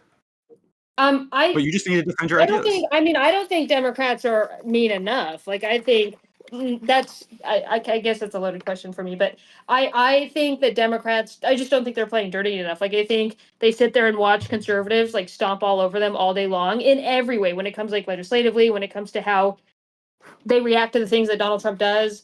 I don't know. I think in every single aspect, we let ourselves get stomped on. And then when we let like things like this happen, like the Taylor Lorenz shit come out, and all of a sudden you have a bunch of people who are choosing to unfollow or choosing to step away from supporting liberal media when we're like this comparatively to conservatives who are like this in the media sphere. So I just think it's counterproductive. Prime, I was wondering what you said earlier when you were saying that you would have preferred to see transparency and people can say that they were getting paid by Chorus and that would be fine for you. Now, Taylor, when she was presented with the fact that some people had disclosed before the article, she went on to say, well, that's still not good enough because no one disclosed that they were paid by dark money from 1630. So she wasn't satisfied with them saying they worked with Chorus. She was wanting them to say, we're funded by Chorus, who gets money from 1630, which is dark money. Do you agree with that or no? I hadn't heard that, so I'm just going to go on what you just said. I guess I disagree with that, right? Like, I don't know if you have to like paint out the whole like funding structure that like, hey, I'm working with this organization Chorus, you know, they're paying me, right? And then you should be able to identify where the conflict of the money is coming from. Yeah, I there could be an argument, right? Like if it turned out like a Chorus is like a front group, right? And it's like it's a shell corporation or something, meaning to hide that, oh, actually, you know, you're working for like the Nazi Party of America or something. I don't know. I could see maybe some sort of argument there, but at least for now, I think just disclosing Chorus will be fine. Wait, but if it turned out that the Nazi Party of America was funding 1630, which was funding Chorus, why would that affect Chorus? We've been talking about incentive structure this entire time. Yeah, I know, but that's why I'm wanting you to elaborate on you just saying, like, we don't know if the conflict of interest is. I want you to illustrate where it might be. If those guys don't say it, people that got funding from 1630 through Chorus were actually getting funded by a bunch of nefarious actors, why would it matter when you can clearly see what these organizations are doing and what they're promoting? Like Planned Parenthood is a 501c4, right? It's dark money. Yeah? Sorry, we agree? I don't... I'll simplify. I'll just simplify. I have no idea. We know that Planned Parenthood is dark money because it's a 501c4. They don't have to disclose who funds them. Okay. If we found out tomorrow that 60% of Planned Parenthood's funding comes from pro-lifers, like, okay, they're wasting their money, right? I guess. But hold on. Let's go back to Chorus. So like, I'm still a little confused as to what your objection is here. So I said, I mean, as far as I know, I think it's fine. Because I haven't heard this comment, it's fine if they just say chorus. Like I'm powered by chorus, by that organization, and then you disagree with that. You think there should be more? No, I'm going. That's why I'm asking, because it seems like between you. So you seem like you're okay with them just saying chorus. Although QT earlier you were saying there's still a further issue with the dark money of 1630. So I'm trying to figure out like. Yeah, I mean, I said before that I was okay with them saying chorus. I don't think people necessarily know, what the 1630 fund is unless some event like this comes up. I assume there's some record where you could figure out that the 1630 fund funds chorus. Like that Does must Planned be online Parenthood somewhere. fund influencers? Is that a thing? Does Planned Parenthood fund influencers? No, Prime, are you funded by? That wasn't the point. That was not the point. No. Yeah, I guess I think it's fine if you disclose that you're connected to chorus, or basically like that you're being paid. I think Prime made a good. You should.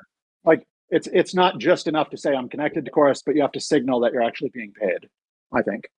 Okay, so just to be clear, do we agree that that's a bad faith objection from Taylor Lorenz for saying they should actually disclose 1630? You're fine with the kids. No, I don't think it's a bad faith. No, not at all. It's not she's saying they should have disclosed they were connected to 1630 as well. To ask for more transparency is not bad faith, right? Like I think that might be a bit overboard, but it's like fine to say, oh, actually, because it's at least the creators know where the money is coming from, right? Maybe they should say, yes, it's coming from this organization, right? Because we know it's coming from that organization, right? Like Chorus is a subsection. There's a word for that. Subsection of this large organization, right? And so asking for that greater step of transparency, there's no way I would say that's bad faith. I just thought like, oh no, it's fine. Just saying chorus. If there's a clear connection between the two. Yeah, I don't think you can ask us to defend, the good or bad faithness of something Taylor Lorenz said. She would have to defend or explain her own statements. I think it's sufficient to say, we're funded by Chorus, or Chorus pays us money. Well, I thought part of this was you guys defending. Well, I mean, he's not asking you to defend it, but right? he is asking you to take a stance on it. Like That's all I was part of it checking. is you're not. If you're saying you don't, I have taken a stance on it. I can't say whether Taylor Lorenz's comments, which weren't in the article, whether those comments are made in good or bad faith. What do we think about her comparing? This discussion is about. What do we think about her comparing the bare this minimum to of media? disclosure? Whether or not you're just going to go what meets the law, or you're going to go above and beyond and be an exemplar for the people of America to show that, hey, we do value transparency, we do value honesty, we want to do right by you. And unfortunately, it seems like Brian Tyler Cohen dropped the bag, and what we're doing in response is criticizing everybody who is looking at Taylor Lorenz's article. That's exactly and what we're none doing. of the liberal commentators are transparency. What do we think of Taylor comparing this to Tenet Media? Value transparency.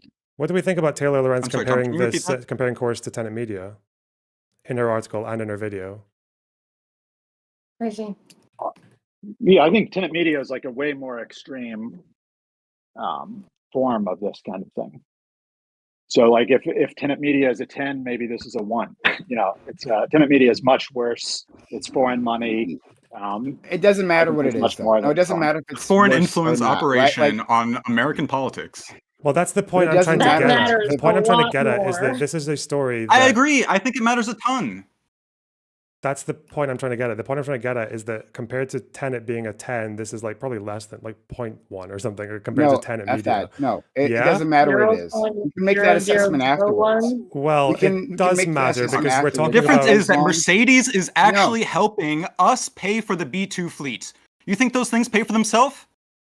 So like, it doesn't matter if Tenet is like, quote unquote nefarious and acting against the wishes of the American government or the fuck, right? None of that matters. From the creator's perspective and the creator's relationship to the audience, you should disclose it. So Tim Pool should have disclosed. Lauren Southern, another one in Tenet, should have disclosed. And once you disclose, then we can make that assessment, right? We can have people, rather than having to dig up these shadowy links, right, and try to figure out from there.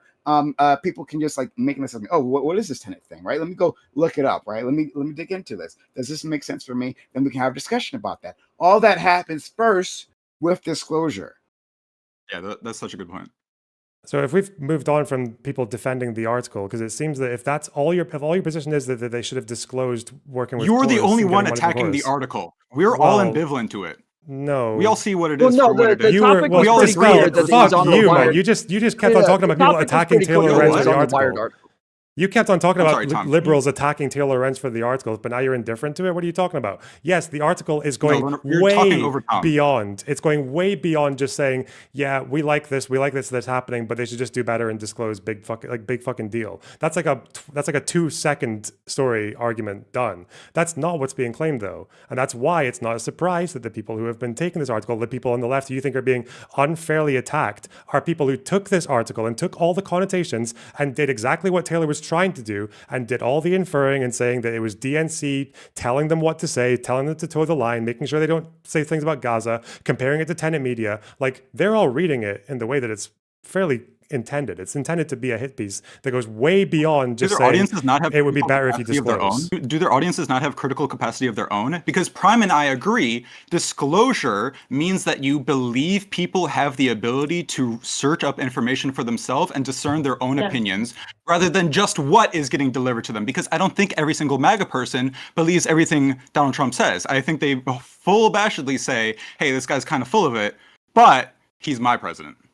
I think creators generally influence their audiences, and it's journalists. It would behoove journalists to have some kind of like control over people in the sense of shaping a narrative or conveying what they're trying to say, especially with people who are in prime to agree with them. The worst disinformation about this article is coming from people who support Taylor's article, not people who oppose it. So maybe. Do you think there's anything in the article that's wrong? Not necessarily. No. Like. Okay. And do you think it would be better if? Okay. Do you think it would be better if the course creators had disclosed? Yeah. Do you want me to tell you why these two questions are not really summing up the whole story for me, or? Yeah, but you don't really disclose. You don't value disclosure. Go ahead. I think like that. So the first question you asked is go ahead. Yeah. I guess the third point I have to just close my own point of view is like, do you have a problem with the creators who are saying basically that it's the Wired article was a lie or inaccurate or something? Yeah, they're fine to say that. Yeah, because for example, so I'll give you a simple example. If I could watch a Ben Shapiro video of him telling you the entire history of like Israel, and he can tell you like a million different things that are all 100% factually true. But obviously, it's all going to be instances of Palestinians doing bad things to Israelis. It's not giving you an accurate framing of the story, even if every single individual fact in that story is true. And that's possible. You can do that on both sides of the conflict very easily. You can do that with any conflict or any issue on Earth. You can use a whole collection of facts to present a lie. With Taylor Lorenz, for example, when I hear, even at the beginning, paid to push the party line, I mean, like, that is kind of untrue, isn't it? Because the creators had a diversity of opinion towards the Democratic Party. And when you look at the rest of it, she can accurately describe the contract. She can say, yes, the contract did say everything about this agreement is confidential, like my PV contract says, but that's not necessarily telling you the full story to a reader who's not familiar with the way these NDAs and contracts work. So I think like one, on your point about Ben Shapiro telling you an incomplete history of Israel and Palestine, I would say the way to respond to that is not by saying this is fake news, it's riddled with inaccuracies, whatever, or maybe you could include that too, but you should also make the substantive corrections. You should say, here's what he's missing, here's why what he's missing matters. And I haven't seen that from the Chorus content creators. They've been saying it's a lie. Well, so again, what can they do though? So say when a creator... And also, the true followers of Brian Taylor Cohen are sticking around. The true followers of Brian Taylor Cohen aren't bringing these sorts of critiques up.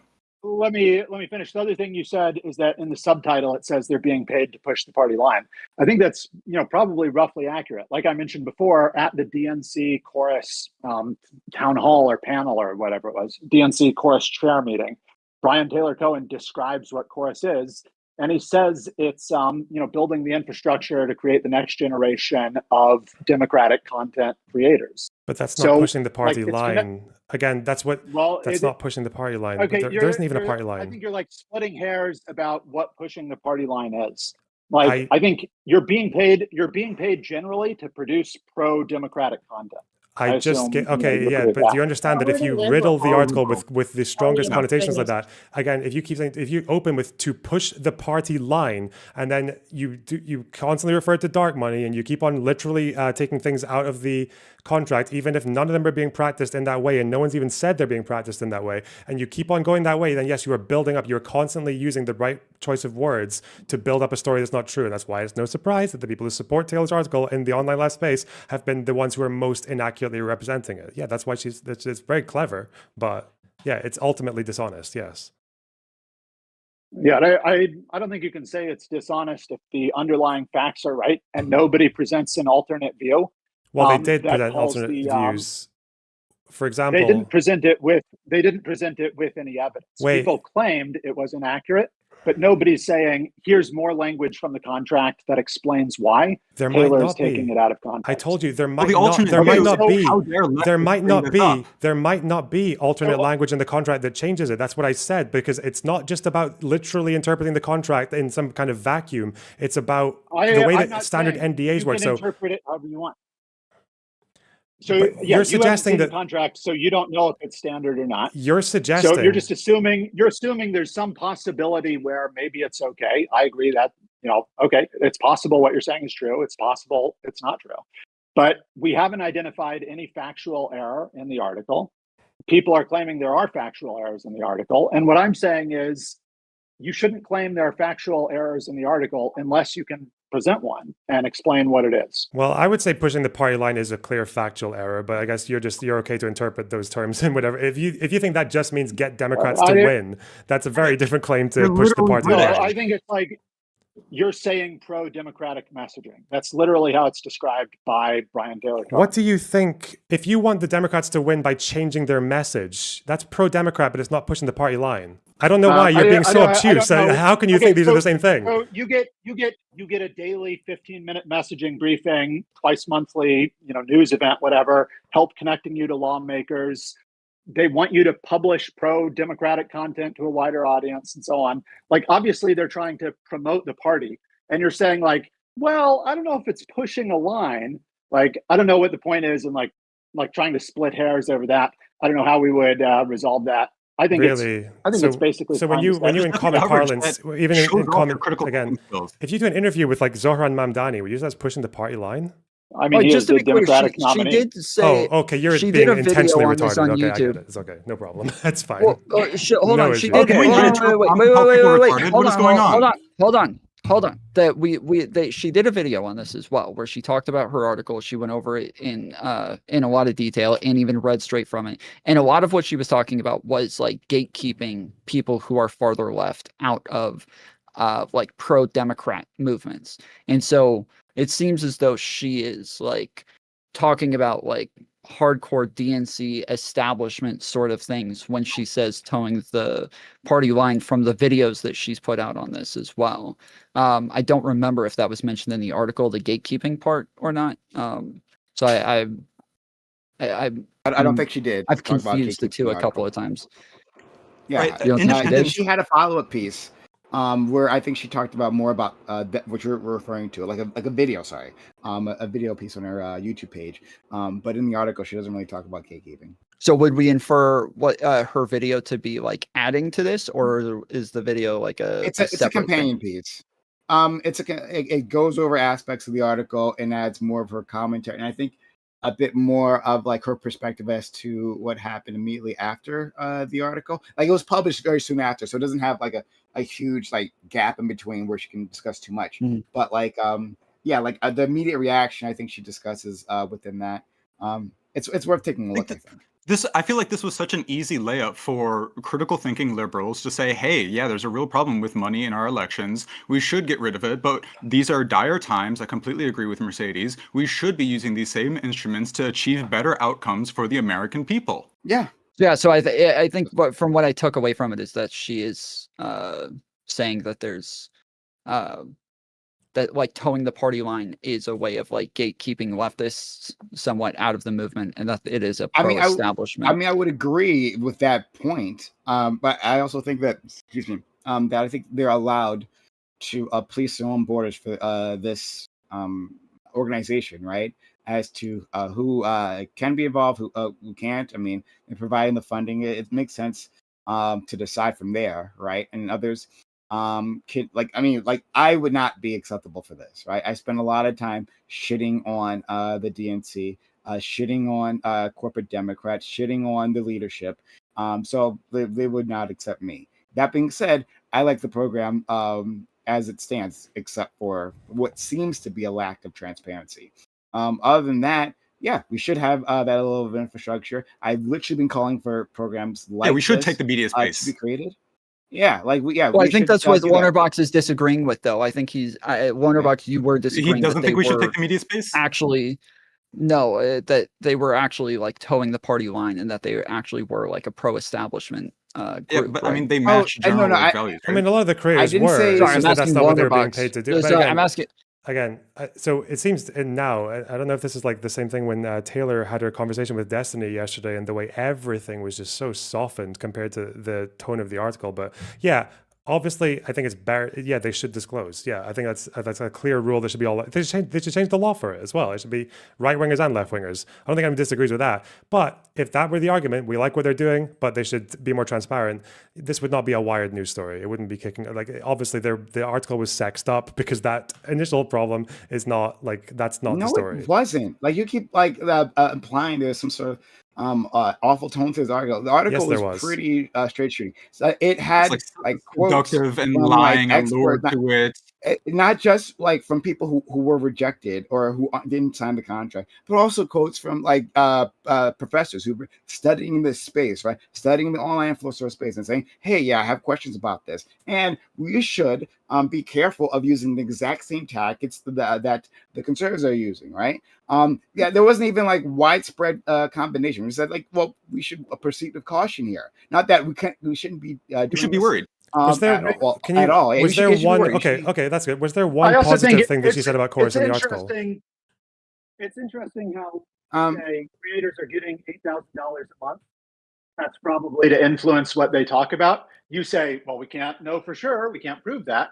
But when it's you decide how you want to interpret the language of the Wired article, now suddenly definitely why they wrote it which way. Well, all I have to do is look at how the people who for one, as I know how to read, and all the you second thing have to do is look at the text and why it. I'm literally talking to someone who thinks that Mamdani pushes the party line because he's in the Democratic Party. Fuck off, man! Come on. He is the Democratic nominee, is what I said. But when I asked you if he's supporting the party line. Why are you doing that? Why are you trying to abuse me? Fuck me. Why are you trying to change the subject? When I said when you receive $8,000 a month, that probably influences your content. It's we can't know that for sure. You can't prove it. But now you know why the article was written or why certain language has changed or why certain. It could be an accident. She could be a bad writer. They hear this stuff and they just hear that, oh, I'm a bad person. Instead of, hey, this is actually a problem in the United States. This is a good opportunity to talk about these problems in the United States. Instead, you're busy railing and trying to gatekeep leftists out. You guys still have 2.5 years to shoo independence away. Now is the time to gain our trust. Sorry, Dispel, you've said numerous times, you've used that people aren't disclosing numerous times as an accusation. And now you're saying, oh, you hear that you didn't disclose and you're acting like this makes you a bad person. But that has been your implication this entire panel. I think it shows a different virtue. I think it shows where your values are. Okay. Right? If your value is, I'm just going to do what the bare minimum the law says, instead of having a value of radical transparency and being proud to wear the badge, I am proud to be associated with an organization that is pro-abortion and pro-gay marriage, then I don't know. What are we doing here? Oh, Mercedes, you're muted. I said we're winning, and then I said I'm sorry, continue. Hell yeah.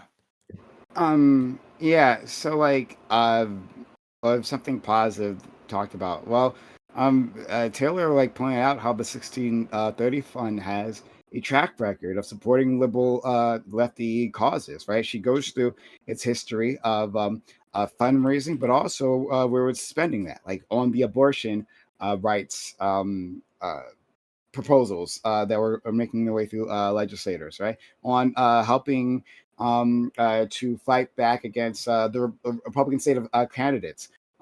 It seems like 1630 has been in this space. It isn't like brand new, like something that was just created this year, right? And then created Chorus and then started doing any other stuff. No, it's actually been in this space for a while. It's establishing itself.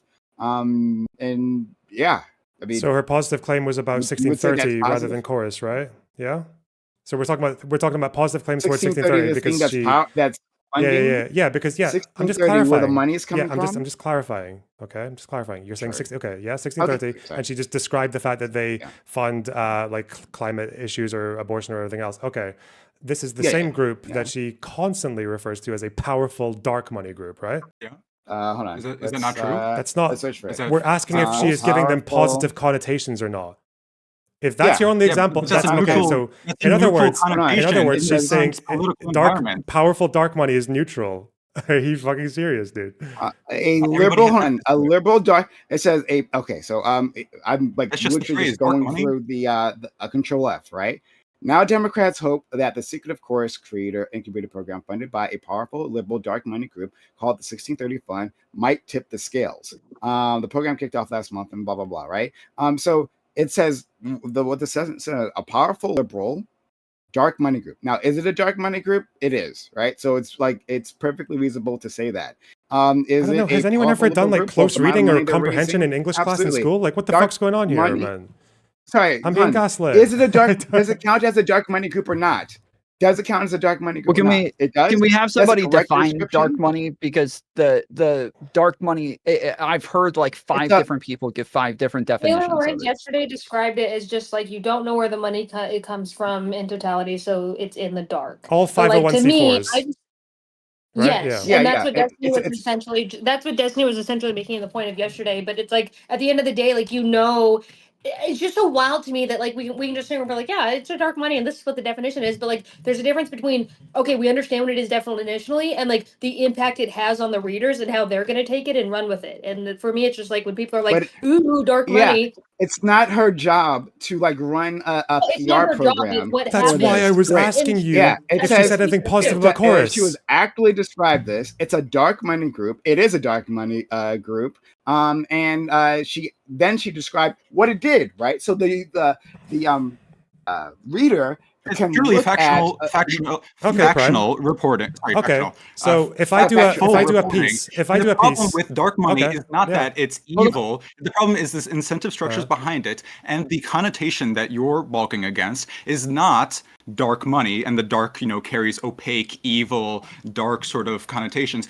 The connotation doesn't change just because it's Democrat dark money. It's still dark money, and there's a conversation to be had about dark money. Everyone here on this panel is fine with the Democrats using the dark money to establish a media presence. We just want you to value transparency. Okay, let's say I do 2 articles on, and at least Mercedes is honest about it. Let's say I do 2 pieces on 1630, and they're worded exactly the same, except in one, every time I refer to them, I call them dark money, and the second one, I call them a social welfare organization, because that's actually like what a 501c4 is, right? Social welfare.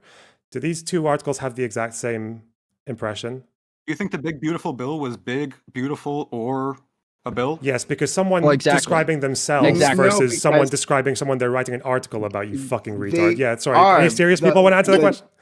Thank you. Well, that's the entire point, is calling it the big beautiful bill is supposed to give it a positive connotation. They're trying to build it up and make it sound a lot better. Just as do you think Republicans are trying to make it sound bad when they call it that, right? No, he thinks Republicans are trying to shit on them. It is big. It is beautiful. They do have different connotations. And the dark money article that you described there would be more accurate because it gives a better understanding of like the structure of this organization. Something that's flawed. Social welfare fund. I don't know where are the goalposts going. I was asking you. I was asking you if she said anything. Yeah, she definitely used the term dark money on purpose, and it does create a different connotation. But as a journalist, she's trying to tell some story, and she has a point of view. This is your win, Lonerbox? Well, one second. She's trying to tell a story, and she has a point of view. She's trying to communicate her point of view to the audience. You may disagree with her point of view, and you may think like she's representing things poorly or she's leaving things out. It would be completely appropriate for you to explain what she's leaving out and how she's representing things poorly, and why it's actually better to refer to this as a social activist, whatever you're saying was the other name for it. Like, that's totally fine. But what I've said before is like, it's fine to criticize the article on the merits. What I hear people doing is just saying it's filled with errors and lies and it's wrong and so on. I think these people are done. I feel like these creators are so done, like constantly being attacked by leftists, that at this point, the more strategic narrative is to position yourself in a place where, oh, anything that a leftist says about me is a lie at this point, because I could actually do something that wasn't wrong and they're going to lie about me anyway. So let's just put myself in a position where everything that they say is a lie as my ultimate defense, because the attacks are nonstop regardless. It's like, I would, if I were in their position, and I think, I mean, I've been on their, I've kind of watched their position. I've been witch hunted by these people. I've been doxxed by these people. I think, I'm pretty sure maybe all of us have. I don't know, but like, it gets to a point where, yeah, like when and I know this is not, maybe it wasn't Taylor Lorenz's intent. I think it 100% was their intent, but you're activating like this mob of people who have the worst intentions on the planet. So I think formulating your article in a way that does not cause these people to raise their pitchforks is important, and I think she didn't do that, and I think she knew that how she worded this would cause these people to mob up. Can we stop pretending that this is a liberal versus leftist like a battle that's happening? That's absolutely not the case, right? So again, my first exposure to this was the David Pakman response video, and I looked through that, right? And it wasn't just a bunch of lefties crowing. Well, actually, to be fair, I can't like know the exact political orientation of commentators, right? But it seemed people from his audience, right, who had been there a while and who were disappointed in him, and maybe they were wrong to be disappointed in him, again, because I'm actually more okay with the funding of this group. But it seemed like, from my observation, there are people from all sides of the political spectrum. A liberal can also have a problem with this funding structure. A liberal can also have a problem with the lack of disclosure. Right? Liberals have those thoughts in their head. Sorry, what? Aren't you a country girl? Didn't you do cattle ranching? I don't know. You look yeah, like I mean, I just haven't met any liberals that have a problem with this. Most of them just think that the leftists need to shut up about it and stop like witch hunting or okay. Well, your friends don't have a problem with it. That's great, but like whatever. Trying to build up here. I think the thing you're saying earlier, Mercedes, is basically right, that people have adopted the position of just like, if you're criticizing me, you're lying, it's a fake news thing. I think that's like a Donald Trump style defense. When the media criticizes him, it's fake news, the journalist is bad. I think that's what people are doing in response to Taylor Lorenz. You may disagree with her point of view, and you may think, like, I agree, she is trying to make it seem bad because she thinks it is bad. And you may disagree with that, but the facts are what they are. And unless you have other facts or another way to like counter what she's saying, explain why she's saying is misrepresenting it, that's what you should do. You shouldn't just say it's a lie, not also she's a troll. Not also what she misrepresented. The things that we're calling facts, like even earlier, like no one has confirmation as to whether these people's messaging has been purposely skewed or that their content has significantly changed as a result of joining chorus. Yet we're saying the facts are that the messaging could be being changed. Like it's just like we're saying things are facts when we don't have any evidence that they are facts in the first place. So I think it's fair for them to just. The things I'm saying that are facts are the factual claims in the article. So like the claims about what is or isn't. Yeah, the claims about what is or isn't in the contract. That's a fact. If you have the contract, you could look at it and see if it says what Taylor Lorenz says it says. But earlier you were saying that when we talk about the contract, are you just ignoring me every time I point out to you that just because something has a boilerplate statement about disclosure on a contract, that does not necessarily mean it's going to be used in that way? And when you have every chorus creator saying, why don't you make your points without personal insults? Go ahead. What did I say that there was a personal insult? You called me retarded earlier. You're saying, are you ignoring me every time? Like, spare me the dramatics. Make your point without resorting to personal. It's not a personal insult to say, are you ignoring me? To just point out that you're ignoring me. But in any case, I'm just pointing out that every time you mention this, with the contract might not necessarily, if you're saying that the contract says you can't disclose anything about chorus, well, it might actually say that. So if they show it, but then they're like, well, the contract said that, even though in practice it seems like people were allowed to say things about chorus. When you have creators who are not just saying fake news lies, some of these creators are saying that their experience in chorus is not the same experience as what is denoted in the article. There might not be physical proof of that, though, apart from like Ali showing proof of her emailing Democrat politicians. But Maybe the case that the factual claims are true, is what you're saying. It may be the case that the factual claims are true. I think they probably are true, like I said at the beginning of this discussion. Okay, So, do you acknowledge that just because a contract says and has a standard boilerplate NDA that sounds like you can't say anything about the company, do you think that necessarily means they can't say anything about the company? I've never disputed that. What I said earlier on this similar point was that the company is going to enforce the provisions of the contract to their interests. And the fact that they don't always enforce the provisions of the contract doesn't mean that they won't in the future if it's ever in their interest to do so. Then that's a critique that you can lay at almost every organization on earth that hires people in this way, right? You could do this to PV, you could do this to like anything I've seen in the entertainment industry, you could do this for, right? General. Obviously don't have a problem with contracts in general. What I'm saying is the facts are accurate in the article. They were taking money. The money, I think, was intended to influence their political content, and they didn't disclose it. And their criticism, instead of explaining why what they did is okay or how the article is inaccurate, their criticism is just to say the article is fake news, Taylor Lorenz is an internet troll, and so on. And I think that's bad. I think that's wrong. That's not what they said, though. You could probably win in a shit-talking competition, but I think the rest of us, we do have hearts that burn true with a fire, and we believe in something, and we want to get it done. That's why I appreciate Mercedes quite a bit. You personify exactly the liberal that I think she was disgusted by. Feckless, condescending, and snobbish. Yeah, I should learn that from you. I mean, Brian Taylor just... Cohen said Taylor Lorenz was an internet troll. David Pacman said it was riddled with errors. Ali O'Brien said like the claims were categorically false. So they are saying the things I said they were saying. Yeah, but again, they are correct in saying that they weren't pushing the party line. They are correct in that. But obviously you think party line just means you want the Democrats to win. I don't even.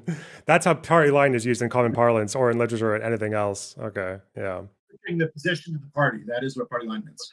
But like, I think it's fine. It's not a fact to say whether party line is the right word to use or not. That's not a factual claim. That's like a stylistic or a word choice claim. What I'm saying is the factual claims of the article are true. And you may think like, oh, she should have used a different word rather than party line. Okay, you can have that debate. You can make that argument. No, it's maybe a different wording misleading word choice is what it is. Well, they are being paid. They're associated with the Democratic Party. They're trying to promote Democratic influence. Do this. You think you're surprised that I'm insulting you when you're pretending to between about the difference between supporting a party, wanting them to win, and being paid to push the party line? What the attention economy is. So, Mercedes is a short-form content creator. We all understand what the attention economy is. You're the one. Dispel. I don't need you to keep talking about Mercedes, bro. I like, and you keep mentioning over and over that like you value letting people know who you get paid by. Literally everybody here has all said they think that's good. They think people should do it more. Everybody has agreed on this. Mercedes just keep repeating points Mercedes that nobody disagrees on. And I think that's honest. I think that's cool. And I want to be in discourse with a liberal like that. No, because I think Mercedes did not say she was against disclosure. No, Mercedes did not say. I'm not against it, but I don't think if it's So like, I'm not against it, but if it's not happening, like in the situation, of course, I don't give a fuck. So like, Parrot is kind of like. Yeah, to say like I don't give a fuck, I mean that's low key the truth. Like it's like okay, but I do want to go back to the. I do want to go. I want to go back to because you keep saying QT that like he could make those points or you could have those arguments, but that is the point that like Lonerbox is trying to make is that while this might state a bunch of things factually, it's stating in a way that is misleading, that it is giving connotations and is giving ideas that aren't necessary. So like if someone creates, a video or says like, I think it's misleading because X, Y, and Z, I wouldn't have a problem with that. I wouldn't, reply to them. I wouldn't say, no, you're wrong. I'd just say, okay, that's what they think about the article. Like to the extent that Lonerbox thinks party line is misleading, he's free to think that. It's a subjective word choice. Maybe it is misleading from how he understands the word party line. I think of party line as meaning like what the party has like officially adopted or the party itself. So like if you're saying, I support Democrats, I want Democrats to win, I support Democratic policies, to me, it's fair to say like, oh, you're pushing the party line. If you're being paid to do that, I think that's a fair description. If it's just this subjective difference between is party line a good description or not, like I don't really care about that. I think the facts of the article are true. The creators that I've seen that I'm complaining about, are just attacking the article, saying it's fake news, saying Taylor Lorenz is an internet troll, and so on. I think it's wrong to do that. They should have disclosed they were being paid. The payments were to influence their content. They should respond substantively. To the extent that Lonerbox's responses are substantive, maybe I'm just in an agitated frame of mind. I haven't recognized any substance to his claims, but to the extent that they are substantive, that's fine. I don't have an issue with that. I'm not disagreeing with that. Okay, I'll try one question. No one here disputes that I disclosed and spoke about my relationship with PV like all the time, right? When I was there, Prime the same. It seems like it was certainly much less than Prime. Okay. I have no idea whether you did or not, but I don't dispute it. Yeah.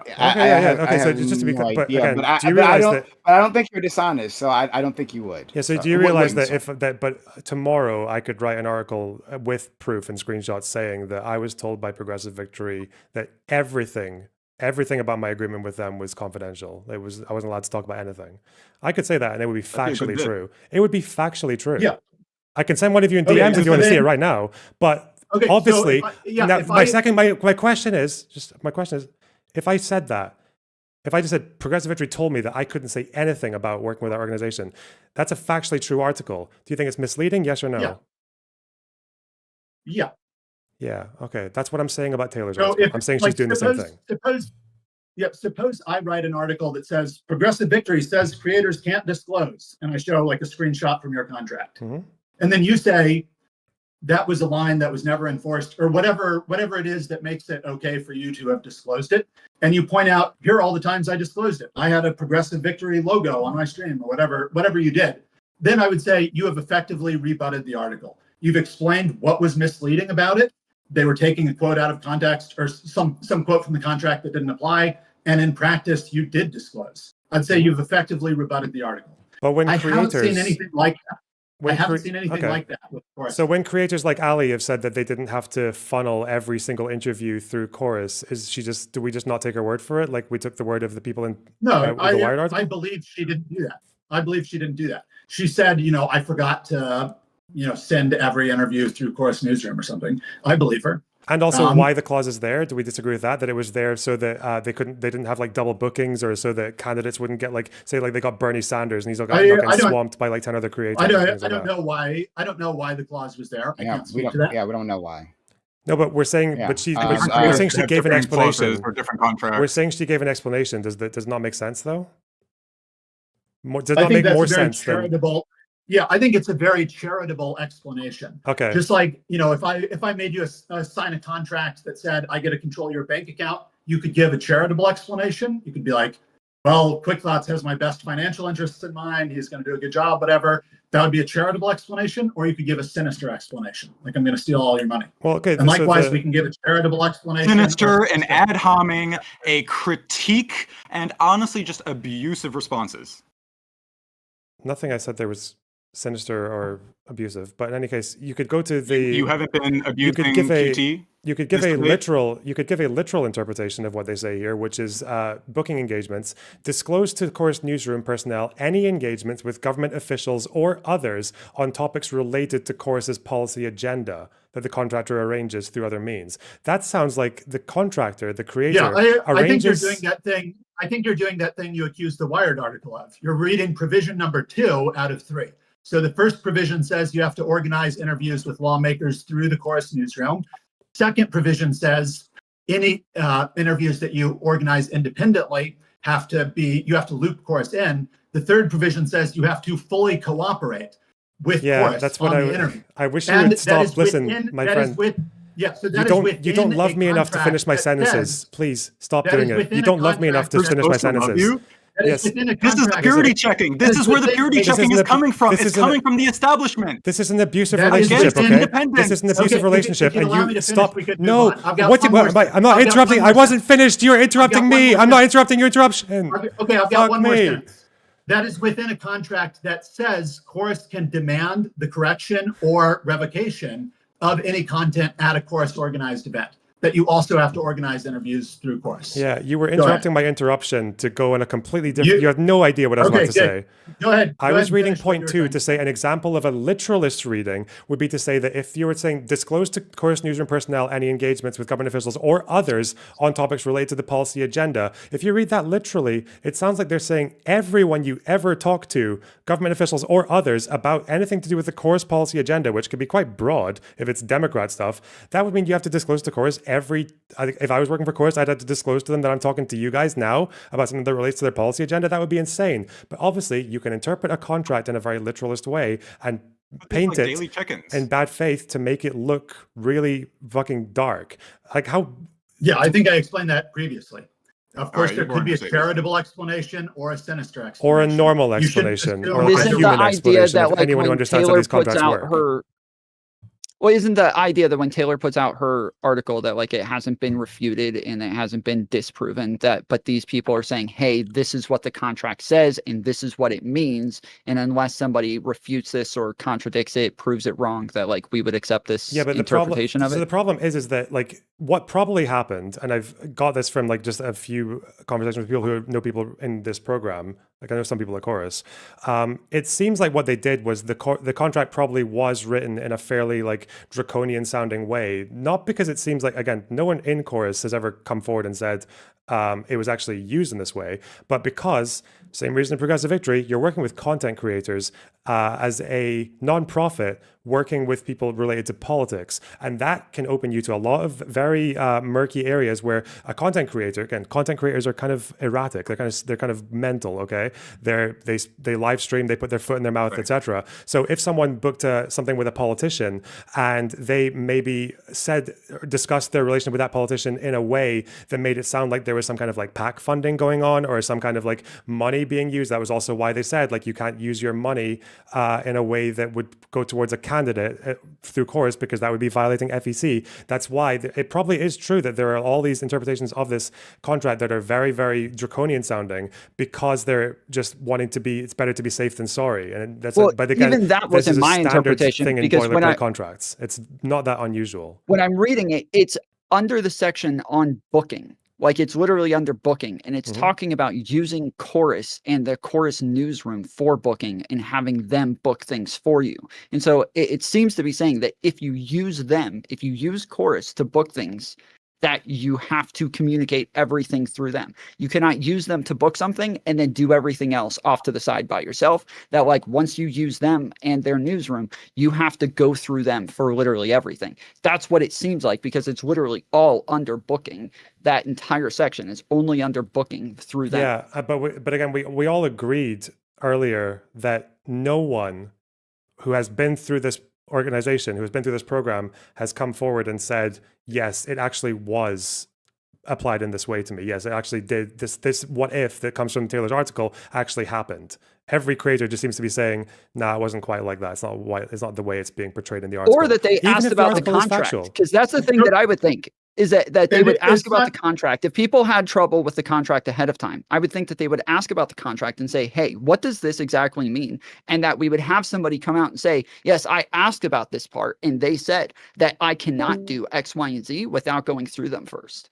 We just lost Prime? Prime dropped. Yep. Okay. But that's why the just falling back on everything they said was factual to me is not good enough, because everything they're saying about the contract could be factual, but when we have no evidence of anyone in Chorus actually having the contract applied to them in that way, that's where the problem is, right? Like it's the difference between a boilerplate contract. You would need a whistleblower to believe that there's something going wrong inside the black box.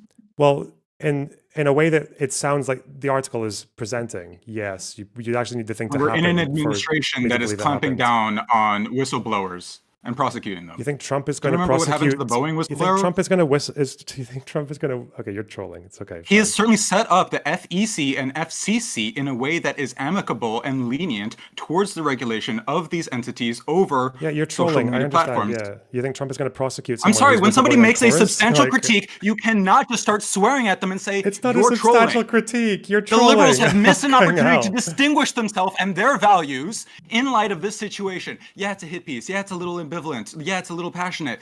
But this was the liberals' opportunity to say what they believe. I appreciate Mercedes because she's honest. No, absolutely none. You are essentially just, yeah, you know, I do appreciate transparency, but just boilerplate stuff, just bottom of what's legal. That's fine. Transparency is assent, and assent is legitimacy. If the Democrats want to be legitimate in the coming elections, they need to, you know, be on this. Well, then I guess this whistleblower should come forward, because if the contract is being applied in the way that Taylor's article makes it sound like, then it sounds like people are getting pretty fucking abused in that organization. Yeah, it'd be a shame. It's a wonder all the chorus people are defending it. Her article does not claim that the contract is being applied like that. The factual claim is that those provisions are in the article. Yeah. And those provisions may motivate behavior. And what do you think the average reader is going to make of that? Yeah, definitely will. I know what you make of it. Yeah, I think to chagrin and denounce the left for bringing up these critiques. Yeah, I need to get ask going. The question again. Okay.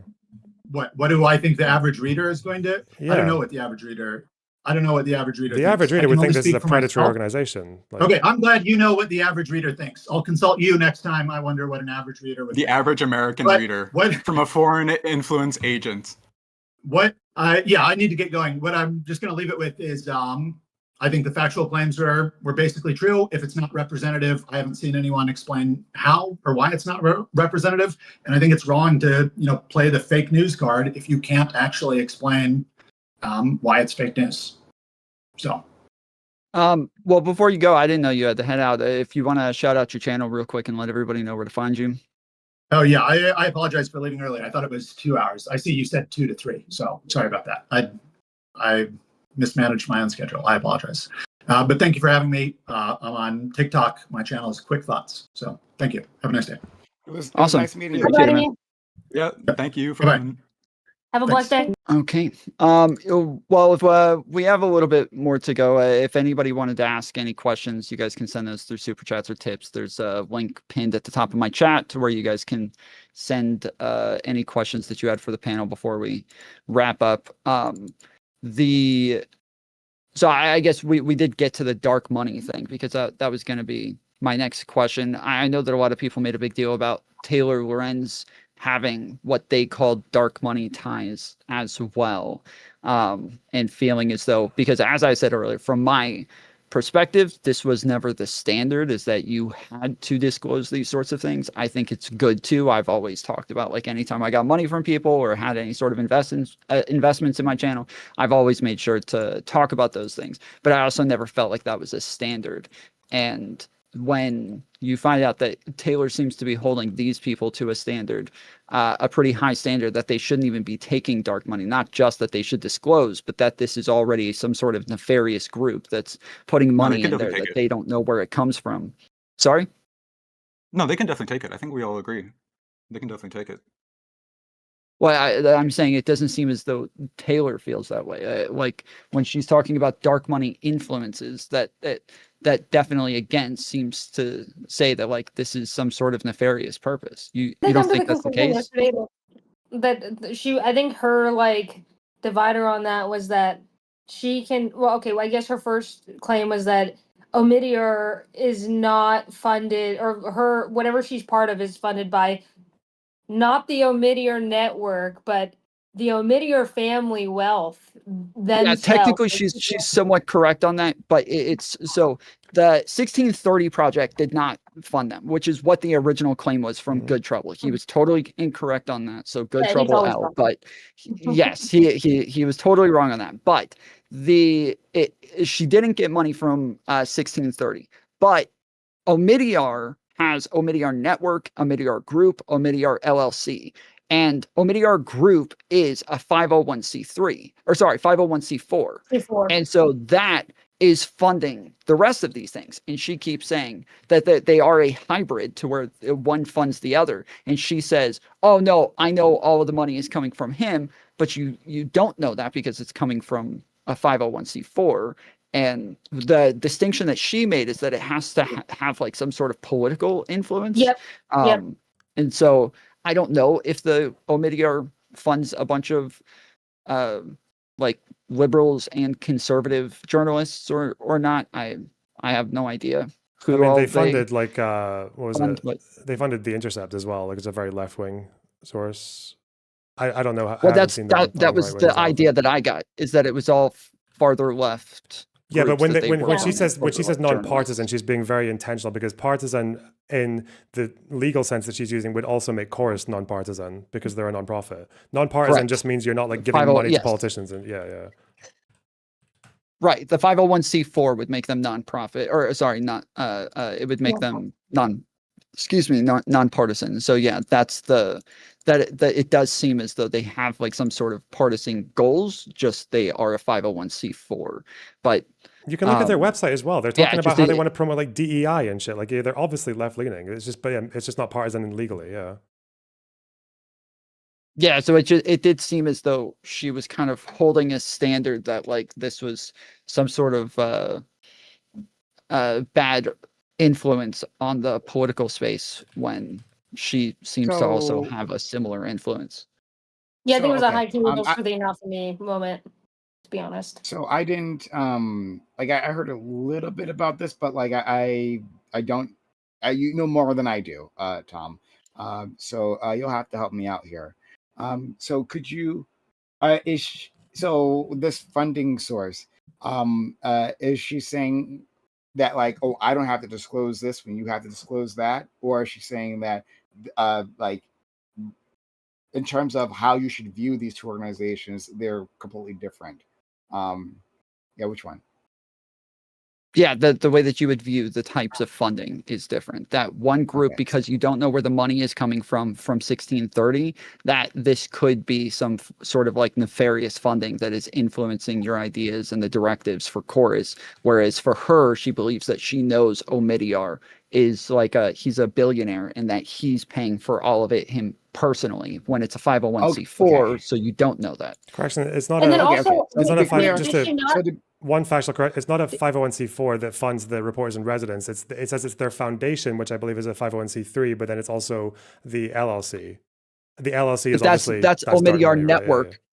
Yes, that's Omidyar Network, but Omidyar Group is part of the what is that? But they like it's part of the hybrid, which is a 501c4.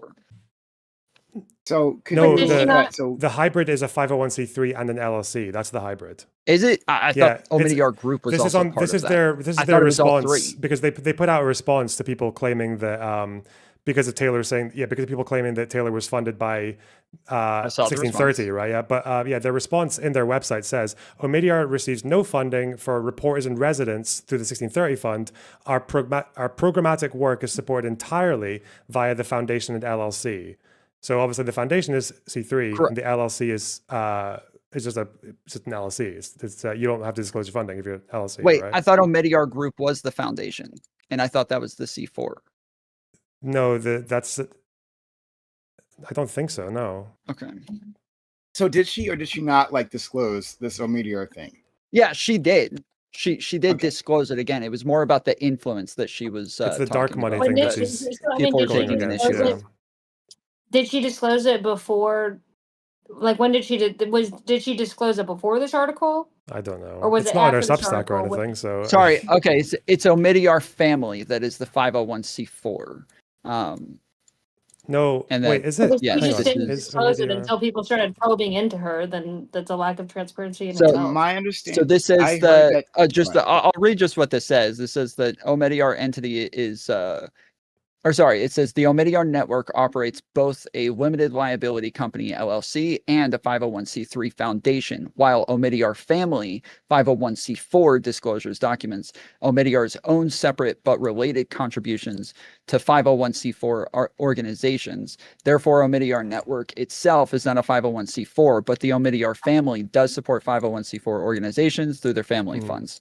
So maybe it's just saying that they fund them. Okay. Yeah, but the reporters in residence that funds Taylor, that's supported by the 501c3 and the LLC. The C3 is transparent, the LLC is not. So that's why people say she's taking dark money, because she knows it's coming from the LLC, but she doesn't know where the LLC gets the money from.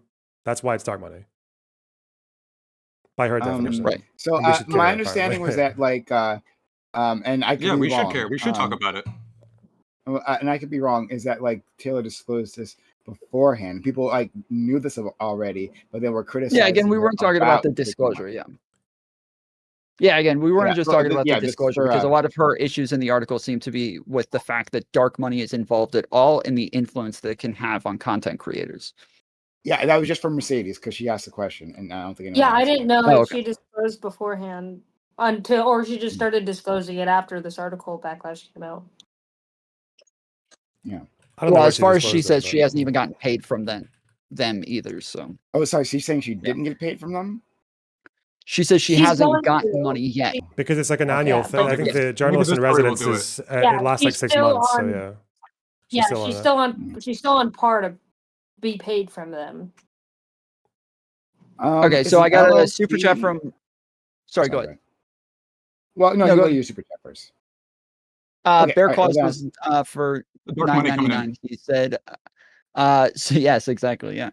So what is more likely? This org is paying creators to influence their opinion, or they are paying them because the opinions the creators already have. It's not hard unless you're being bad faith. So I guess we'll start with Prime. Do you think that they're asking influencers to kind of move, if they're like grabbing far left people or anybody who would normally be critical of the DNC or of Israel, that they are going to limit those people? Or do you think they're finding people who already agree with them? So I already answered this question, earlier, but I'll do it again for this chatter supporting Tom. Good work on that. Yeah, I think that from my limited observations into all of this, it seems like they're just finding people they already agree with them. And rather than necessarily like going and censoring them specifically. I haven't seen any evidence of that yet. It might exist, but I just haven't seen it. And that's just the easier way of doing things, right? Rather than taking someone in, like establishing like some sort of financial relationship with them that in itself can be scrutinized by the law, right? And this individual doesn't align with you, is going to fight you, and going to be a troublemaker. It's much easier to find someone who more or less agrees with your opinion, and then build up their platform and so they can reach more people. Right? That's the far easier way of doing this. So as far as I know, that's how they're doing it. And I think it's okay to gatekeep. I mean, like, you can decide who you pay your money to. It doesn't have to, just because you're opening a shop like this doesn't mean all political all sides of the political spectrum or all sides left have to be involved, right? So they're allowed to do that. And even again, I myself would not be included. They wouldn't want me in something like this, which is unfortunate for me, but still I think completely they're right. I think from some of what I heard, I believe they do have leftists as part of this, like people who are much farther left, people who are most of what they do is criticize like the establishment Democrats and talk about Israel, Gaza, and things like that. I don't know. I should put an application. But then I would Dispel, did you? Right? Okay. Sure. Dispel, did you want to answer the question? Would you mind reminding me on the question? Yeah, they're asking, do you think that people go ahead and pay people who already have the same beliefs that align with the goals of the organization, or do you think that they're limiting people after starting to pay them? I definitely try. I think Course is doing a good job. They've got a couple of variety of voices, so they're trying to see what works, what resonates with the people in like a testing environment, and that makes sense to me. I think that makes a lot of sense to me. But if the goal is to incentivize virality, if the goal is to take up space in the digital sphere to get people's attention, I think the incentive structure that Course has got right now incentivizes not virality, not competition and creativity, but nepotism. And I think, Mercedes and I agree that this program would do great with some sort of incentive reward structure, right? Taylor Lorenz is on her, 1 year sort of sabbatical to enter into the program. I think that's great. And then once you're in the program, like a scoreboard every month for whoever, gets the most engagement, I think is a great way to turn it. All right. And then let's see. I just lost my entire page. I guess somebody had a question earlier that I thought was for Lonerbox, but I'm not exactly sure what they mean by it. But they said that, do you think that money is fungible? Why would that be for me? I don't know. Sorry? I don't know. Yeah, I think pay taxes in maybe USD. it might be. I think it might be for you, or maybe actually might be more for Tom here. But in any case, the reason why I think they mean is that like we talked about how they're getting the money, right? But then we were questioning, was it used for the content or not? But if they were getting $8,000, right? Like how would you know like where that check went to? I mean, $8,000 came in, and then it helped like them presumably, have a better setup, have something, right? Like we wouldn't know like what we couldn't follow $1 versus another. So it being fungible. So yeah, you guys, if anyone wants to speak to that. Yeah, that was from Lord of the Nerds. He also that was for $2. He also sent another $5. Imagine arguing this hard not to disclose political financial support. Imagine being such a tribalist that you argue hiding political financing is okay. I don't think anybody's saying that like that anybody should hide it. I don't think like anybody was saying hide You it. should I just just stick to the law. my And you shouldn't do anything more. I think my yeah, well, even I don't think there's any laws that said that you have to disclose this sort of thing again, unless Right, but they are that's actually where the sponsoring opportunity your to show content. your personal values comes in. Hell yeah. Right, but you just said that Go you need to above and stick to the beyond. law. So you did I mean, just say that's the stick to the bare law. minimum, right? That's the bare minimum position of our guest libs on this show. And what Prime and I were saying is that there's a good creative opportunity for you to show and demonstrate your values by releasing information. By being I think the transparent. part in the contract they were saying they're not allowed to use funds or resources that they receive to make content that supports or opposes a candidate or campaign without authorization. Is that the bit you're talking about? I don't know how they From the enforce that. article, it said I could have sworn in the article it specifically said that they couldn't use it for content. It seems like they're saying they might have content been that quoting supports somebody when they said that. I think they're saying content that supports or opposes a candidate or campaign. That might be what the contract is saying, but I correct me if I'm wrong. I could have sworn the article specified that they couldn't use the money for content because then they would be a sponsor. And if they're sponsoring their content, now they have to disclose it. And so that would be a pretty big difference, right? How would that make any sense? Because obviously, if is it $8,000, right? Obviously, do you just have to show that you made more money that month to put towards content? No, I'm pretty sure. I'm looking at all the mentions. But it would likely have to go into a separate account that shows that like you're not using the money for the content. No, it looks like they're saying content. Well, unless they said, unless this paragraph is just doubled without the candidate bit, but it's saying content that supports or opposes a political candidate or campaign without authorization. That's what the article says? Yeah. But again, that's just another example of like, it sounds like they're doing something restrictive, but that's just FEC. Obviously, if they're a 501c4, they can't have their money from their, you can't have like them paying to support a candidate or a campaign, because that would make it a PAC thing, wouldn't it? That would be like an FEC violation. That's just them staying within the law. Yes. Well, wait a minute, hold on. Exactly. Would it actually? I can't pretend like I know the legalities of this, but like I don't think that would be the case, but I could be completely wrong. I don't think it's regulated by the FEC. It's regulated by the FCC. And because there's like an insane amount of chaos in the current Donald Trump FCC, like we can get away with a ton of stuff, and then when it's come time to hold people accountable to it, to examine values, we get shit on. Well, the point of that paragraph is that you couldn't have a situation where someone has like, or maybe it's again to avoid one of those situations where someone says like, oh, thanks for Chorus for funding this, like for helping me make this video that is me doing a political ad for a candidate. Obviously that would be illegal, right? Because they're not supposed, again, one of the rules of being a 501c4 is you cannot directly support a candidate. No? Why is everyone so quiet?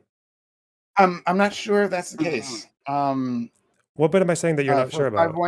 Sorry, yeah, the 501c4 part, right? You're saying not directly fund a candidate. Like, I don't know. I mean, 501c4s do like take political action. They send out political messages, like in the form of advertisements. So like that seems wrong to me. But again, I might be speaking on my ass. I don't maybe understand the legalities of it all. Yeah, so idea. What I've got here, my understanding for 501c4 is that, again, I think some of it has to do with whether or not it's the main thing that they do. But here, for making campaign contributions, that's one where it says that you can't do that for federal candidates. You can in some states. Okay. So that's one for a 501c4. The other one is if you are like sponsoring a debate, they can't support or endorse a candidate, say if they're like sponsoring a debate.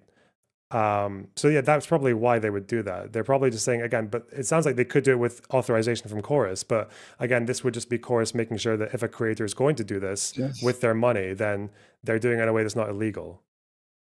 Does content that supports like count as a contribution? Like an ad? Content that supports an ad, I think it would, wouldn't it? Because ads are, you always have to say, don't you? Like for advertising. Yeah, it'd be like no. Not that is actually an ad, but like, so like I'm gonna do a video, right, about a friend Tom here, right? Tom's running for office. And I'm like, okay, yeah, I looked at Tom's platform and it seems great. You know, like these are the things I like about him. And I'm very hopeful for his candidacy, right? That video is supportive of Tom, right? But it's not necessarily an ad for Tom. It's just me like giving my opinion, saying it's support. Does that count as a contribution?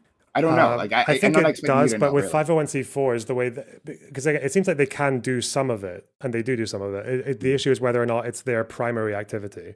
So that's probably why you would have to disclose it to them before doing it to make sure. And also because of the right, it's not as if like anybody who super chats. Yeah, it's not as if like any super chatter like is now like supporting your content. Now you have to like have some big disclosure over this because it's very different when it's a 501c4. Yeah. I think these are interesting questions. It may be. Yeah, I think we're Lonerbox. Sorry. I think we're losing the forest through the legal trees. I think trying to mince apart the exact sort of semantic barriers for each legal classification it's just exposing the same sort of values. You know, we're just going to stick to the law-based things just like that. We're not going to go above and beyond. I think this is just a dark money tactic to divert from the analysis here, which is actually analyzing liberal values. And when we try and analyze liberal values, we get berated for it. I mean, you can make it about the one thing you've only wanted to talk about the entire time, but this is just an example of there being a paragraph in the course article is what we're talking about. It's just a paragraph. It's a paragraph in the article that is just again presenting something to sound restrictive, even though it just seems like legal compliance, like not bare minimum, but legal compliance, like avoiding doing criminal shit with the money. Yeah, this is what I'm saying. This is the forest through the trees. It's not forest for the trees. It's the article presenting something that is them actually doing something good, but in the context of trying to make it look like it's restrictive onto the creators. Yeah, not breaking the law is good. I completely agree. Even though the article I also think that going above and beyond to demonstrate your personal values of transparency is also good. And piling it into... So the thing they said prior to that is to say that they're being restrictive with interviews, and then after they say, oh, they're not allowed to use their funds to support a candidate or a campaign. Unfairly restrictive. Yeah, they're making it sound unfair. But yeah, even though it seems to just be I'm sorry. It's obviously all parts of a contract. Well, no, all parts of a contract are restrictive to some extent. Like it probably even says that if you get banned from the platform that you're on, like on TikTok, and violate the TLS, that you'll likely lose your contract as well. But that nobody would consider that to be unfair. And so she's mentioning specific parts of the contract as though these parts are unfairly restrictive. And that's the point, is that she like just the fact that she mentions it and says this is like restricting their content makes it sound as though this is unfair. But then if everybody afterwards is like, no, she's just stating facts. It's just what the contract says. Life is unfair. Nobody's disputed this. It's like, sorry? Life is unfair. I feel like this isn't 2016 anymore. I feel like everyone, as a community, as the left, we should understand that life is unfair. Well, then we're going to have to take shit on you if you're going to be unfair. Or tasting bullets to see. This is just legitimizing the abusive attitude that these people have. Sorry, there's no critique within. Well, there was a critique. You just said there was a critique. You just skirted past it and just started talking about people doing bare minimum legal stuff and semantics. Yeah, you adhere to the law. Congrats. You were just complying. Congrats. Congratulations. Yeah, you adhere to the law. adhere to the law, and we're going to frame it in our article as something bad. Is this not a topic worth discussing? That is a system. Oh, do you see how you just completely dodged the thing I said there? Well, you're being very abusive now. What's this goalpost shift? Doesn't mean what is this? That this means bird it's brain negative fuck or this bad. little, it's just a reality of the system. You just completely dodged what I said. I don't know why you're dodging the critique. I don't know why the critique upsets you. Well, you believe, Dispel, that the article is putting the onus on Chorus and 1630, not on like the FCC or FEC, right? No, yeah, I 100% agree. Like, unfortunately, the FCC is, kind of compromised right now, and I think it is up to creators to demonstrate what they think should be the case, and not just meet the bare minimum of this corrupt FCC. Yeah, they should disclose. Okay, and I think that critique should just come from a better place than Taylor Lorenz. Yeah. All right, we got a couple others. So $4.99 from Bear Claws. He said, so why make a story like this unless to disrupt the party? That's my problem with Taylor's story, is putting light on something, putting light on nothing and calling foul. Disrupt. So that is, I think, what we were just talking about a second ago, is that like it seems as though she's calling a bunch of things that are unfair, but then when we go over them, everybody seems to be like, yeah, that makes sense, that would be in the contract. So now that is the disparity here. I don't know if we all agreed on all that. No, I don't think we agreed on all that. I don't like this idea of disrupting the party. The party should be examined. We should be taking a look at these things. Now, it might be as a wing of the political spectrum that we decide that this is okay, right? Like that, we go through this process of discussion and we decide, oh, actually, this is not so bad. Okay, that's fine, right? But like examining this organization, examining this new structure here on the left, which again I think is welcome. We should actually do that. We should be critical, right? We shouldn't just because it's like nominally aligned with the Democrats doesn't mean that we should just like support it blindly. This is a part of that examination, and I welcome it. I think. I actually agree with that. I just think the problem, again, is since the topic of the debate or whatever, is that earlier I asked if there was one thing in that article that was positive about Chorus, and the answer I got was positive things that 1630 does, even though she spends the whole article calling them dark money. So that's probably not a good example of a positive thing about them.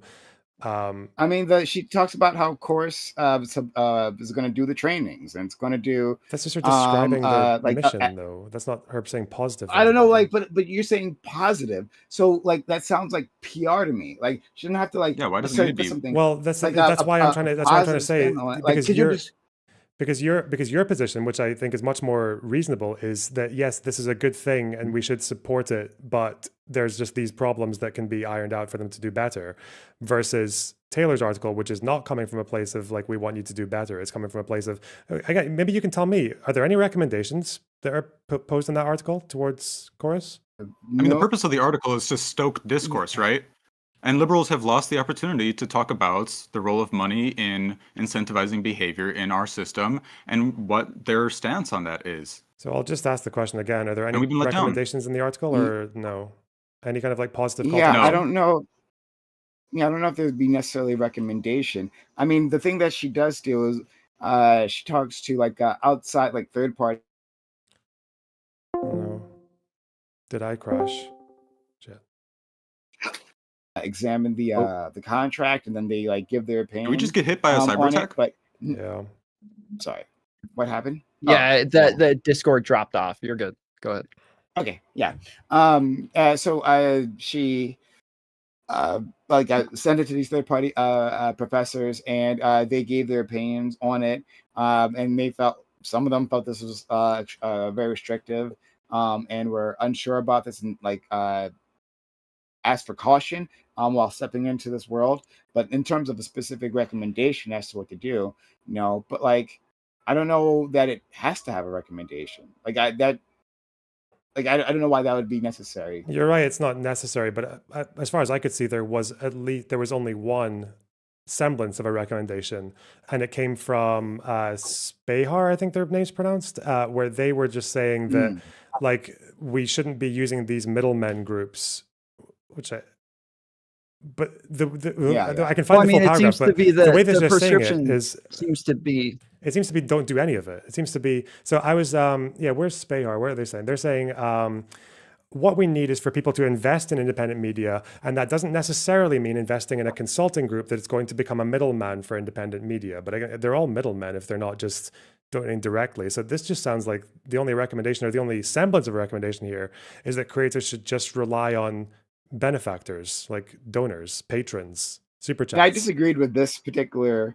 I'm glad you point out this comment because I disagreed with it. Right, like I think that you can have a group that is, if it's providing like a benefit, right, within this transaction, then that I wouldn't call it necessarily just a middleman, right? Like it again from the reporting, it sounds like they're giving them a whole bunch of other trainings and access to like connecting them with candidates that they might not always be connected to, right? Expanding their ability to do content. I wouldn't call that person a middleman. However, I can see why they would think that if you have to run your interviews through them, right? Like, hey, like I can't because there was that whole Zoran line, right? Like if I get Zoran, I have to go through Chorus, and I don't want to do that. Like that sounds like a middleman to me. Like, why would I have to do that? I got this thing on my own. They're not involved. So, well, that comment about Zoran was specifically from someone who didn't start working with Chorus, and as far as we know, more than one creator has said that they actually can just go independently by themselves, or at least if they're cluing people in, it's just for contact reasons or whatever. But again, if you're getting paid, show like? I don't know how you can show a receipt for that. I think the receipts that she did show were her emailing politicians like through her own personal email, and it seemed like it just looked like she was just setting stuff up by herself. But maybe she's lying. I don't know. Again, the contract seems to be saying that like if you use their booking system through the Chorus newsroom, that through that, once you go through that, you have to do everything through them or loop them in on all of the details. But that if you go do stuff by yourself on your own, that it's not necessarily going to be involved. But there's definitely a cohort that is taking these. There's definitely a cohort that's taking these daily meetings, right? I think it's entirely possible that Chorus did something very smart, which is breaking up the creators into cohorts, into groups based on what they think they can cultivate the creators into being. And one of those cohorts might have been one with a more heavy hand, a more sterner look, just to see like what works. Right? Liberalism is all about taking these incremental changes that you can reverse and to see like what works, what doesn't work. So the article says creators also have to loop Chorus in on any independently organized engagements with government officials or political leaders. So it doesn't sound like it was saying that what you implied there, Tom. That contract was published, though. That part of the contract was published. And in the published part of the contract, it's all under booking through the Chorus newsroom. If you can show me that, then that'd be great. I can read you the whole thing if you want, or I can give you a screenshot because I managed to navigate around her bobbing head fucking TikTok.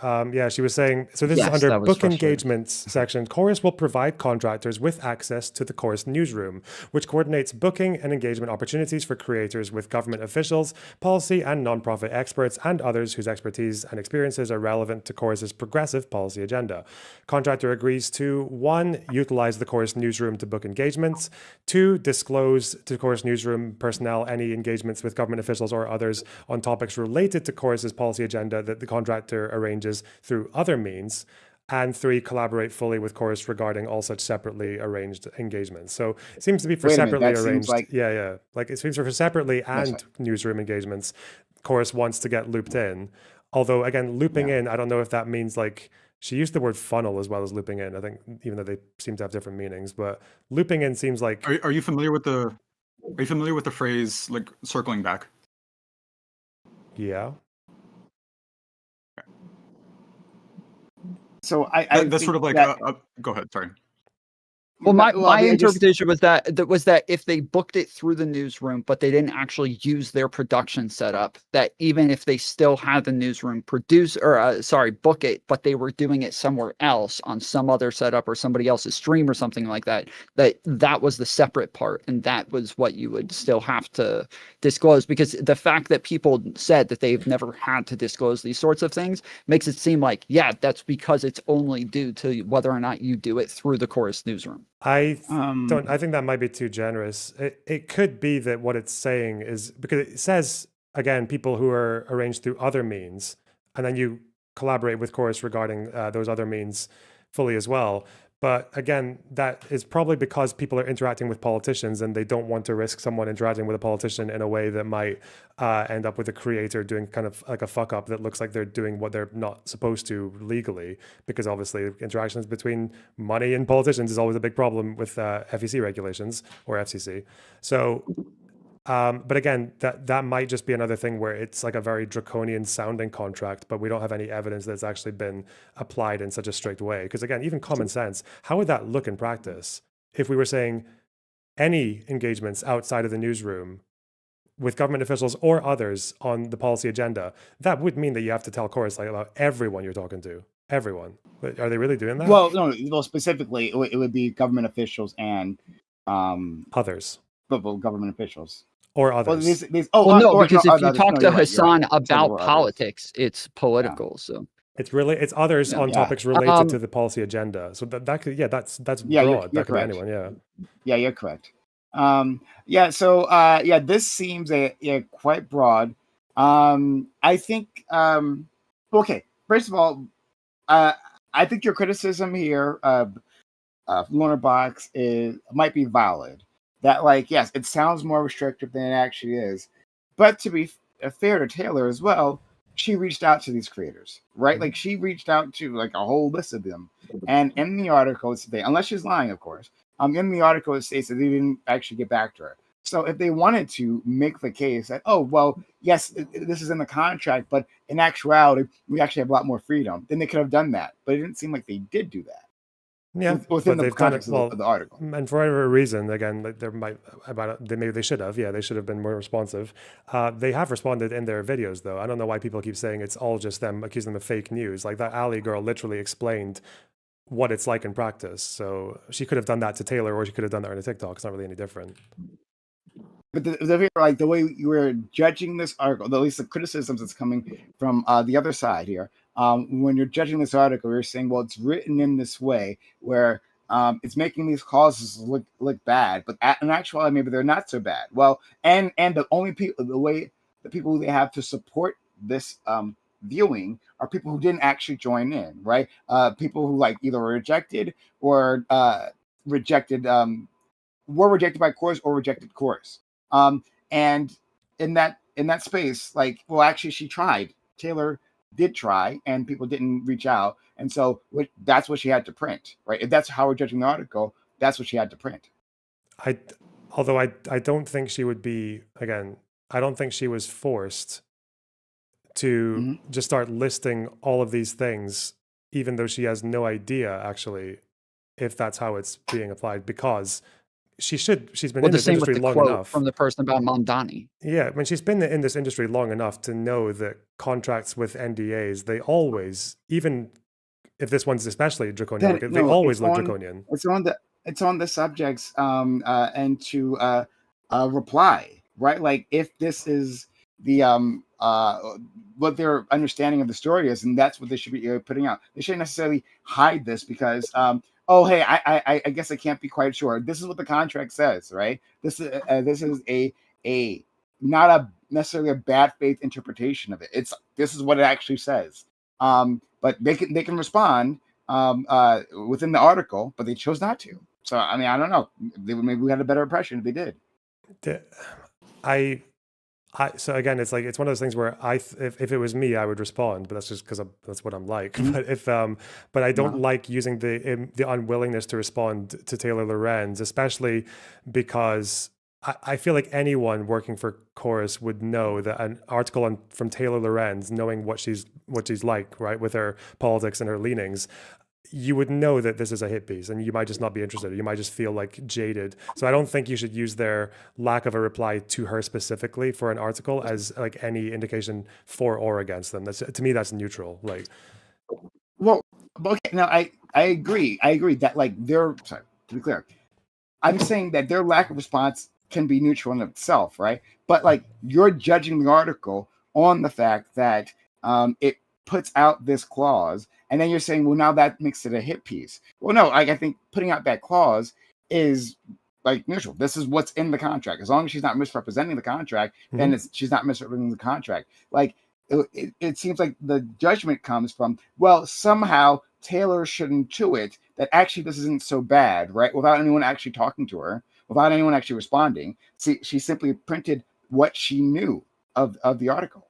Right? Do you think the article is what we're judging? Do you think it's a coincidence that the Majority Report, the Hassan Piker, the Vanguard, that these like not like negligible outlets for left-wing alt media all read this in like the most absurd way possible? Like they inferred DNC money, they inferred choking them on their positions on Gaza, they inferred like establishment billionaires shill Democrat, like AstroTurf. They inferred so much.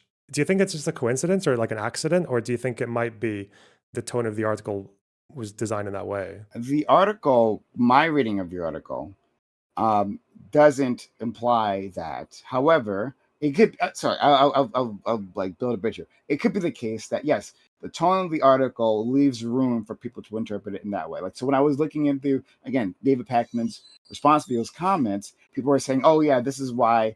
David Pakman hasn't commented on Gaza. Like we finally figured out. And like I was extremely skeptical of that. Like not having read the article at that point, I was extremely skeptical of that. You know, I think the reason David Pakman has a comment on Gaza is because he's a dog shit Zionist, right? And he understands that his point of view is unpopular within the party. So he's doing the smart thing and not commenting at all, right? But I think it's quite mundane in the dog shitness of his policy agenda.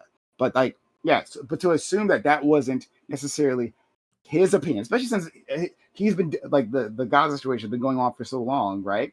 And to now like transplant that back, right? Oh, it must have been this shallow organization. I thought was completely unfair, and it could be the case the article leaves room for that. Okay. Okay. Some people don't even need money. Sorry, like me. Okay. All right, we have a $5 from Cowboy Marks. He said it seems like people are not clear on the timeline. The Alley Girl's TikTok didn't debunk anything. The info she shared, creators' disclosures, and her email to politician was from prior to these contracts being shared. They were only shared in June. Wait, the info she shared, creators' disclosures, and her email to politician was from prior to these contracts being shared. I'm not understanding what that has to do with anything. Make a previous disclosure, they're saying?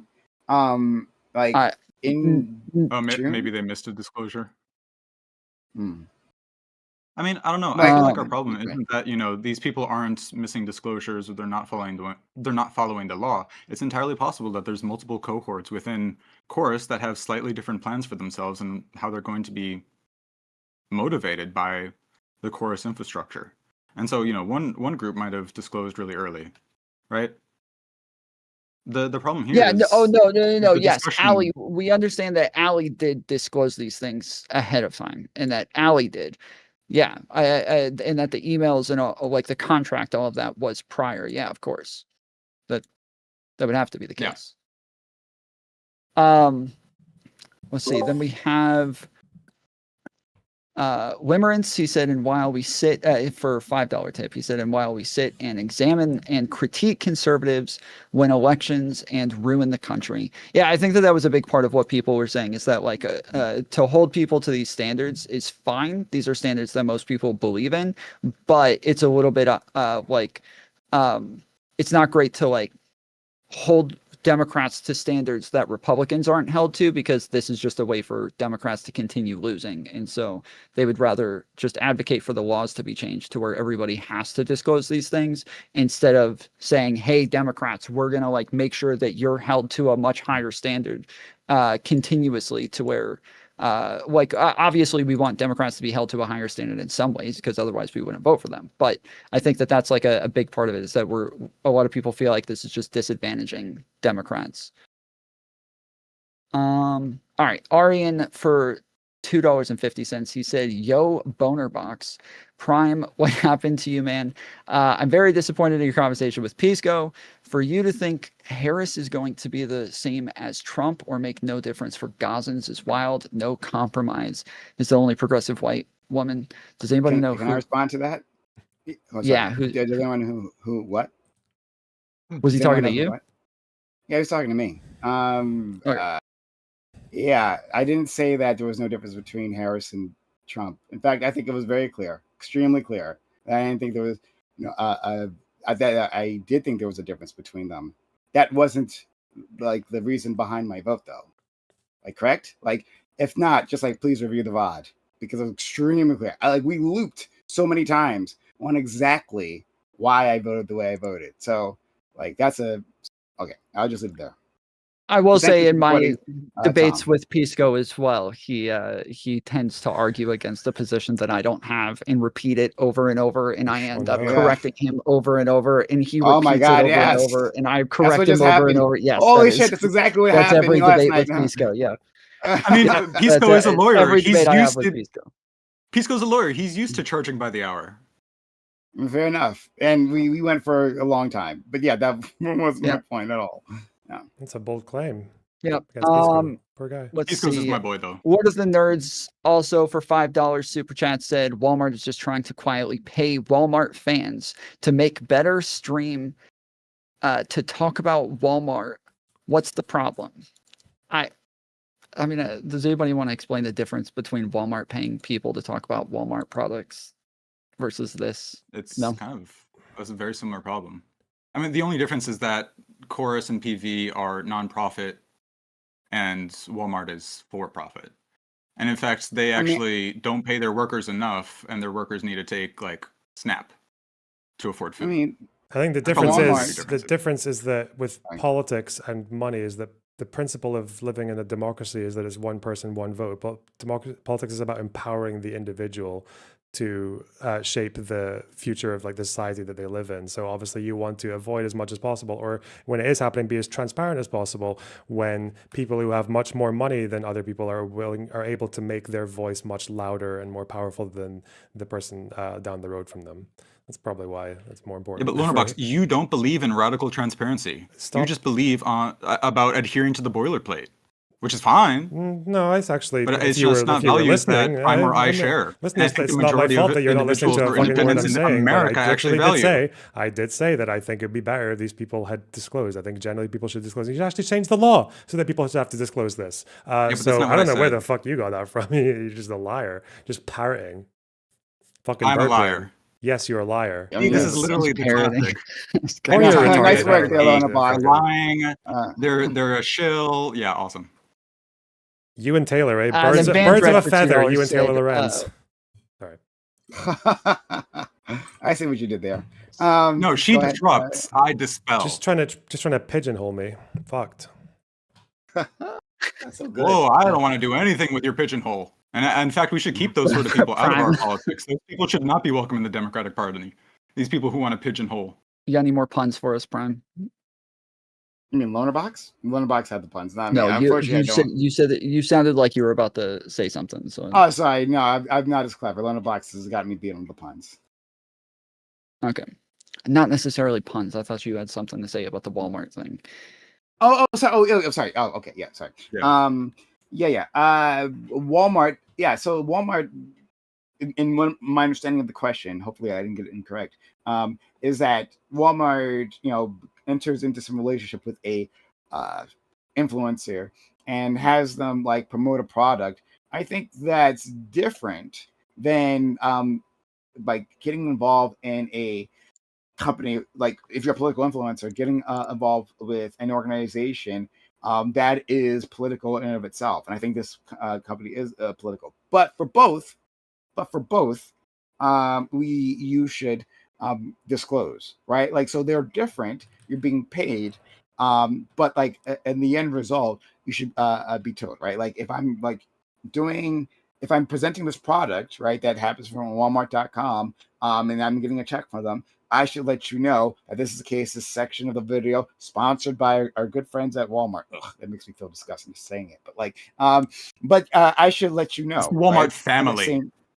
Oh my God! Please no. Ugh. But yeah, hopefully that helps. Okay. And then the last one was from Van Tread asking, says, why are you bald, Tom? So thank you. Okay, one more from Ari for 250. He said, Lonerbox, you should educate Timfoolery on IP. Sometimes he has pretty bad takes on history. Wait, what is that? Okay, never mind. I don't care. All right, we gotta go. Yeah, not bad IP takes. Yeah, I was gonna say we gotta finish up. So let me. Do you guys want to give some outros real quick? Prime, do you want to tell everybody where to find you? Yeah. Thank you so much for having me, Tom. Tom, hung out a lot on my channel. And a good guy. Honestly, I've always had a fun time interacting with him. Always been kind to me, and so I was happy that he reached out. It was nice talking with you all. I met just meeting most of you.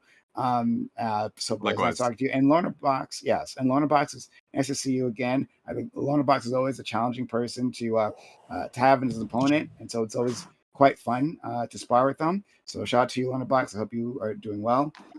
Yes, come find me. Thank you. On twitch.tv and youtube.com/PrimeKai, PRIMECAYES. We do debates, we yell at each other in a big group. It's a whole bunch of fun. I think you'll enjoy it as well. Come follow me there. Thank you so much. Have a great one, everyone. Thank you so much for coming. Prime's also linked in the description as well, so you guys can check him out over there. He hosts lots of panels and debates there. Mercedes, go ahead. Howdy, y'all. Thanks for watching. Tom is awesome. I'm just glad to be here and listen. I take like a very, conservative, coded, liberal approach to everything. So my answer is to just shut up, put your head down, and work, and hopefully it all pans out. It's panned out for the conservatives, so I'm just hoping to attempt and replicate the same kind of shit, but the leftists are these speed bumps in the road. But I love you guys regardless, because I'd rather sit at a table with a bunch of leftists than a bunch of fucking Republicans. So yeah, that's it. Awesome. Thank you, Mercedes, and appreciate you coming. I was glad you were able to make it. Lonerbox. I think it's good to want Democrats and left-leaning people to do better. I think it's also good to distinguish people who want Dems and left-leaning people to do better from people who just are parasites and want to use the Democratic Party as long as it can be a vehicle to further their agenda that most people don't identify with. I think there is a real problem now of people who are only there to destroy, who are only there to watch, to try and get the party and to get people who support the party to fail.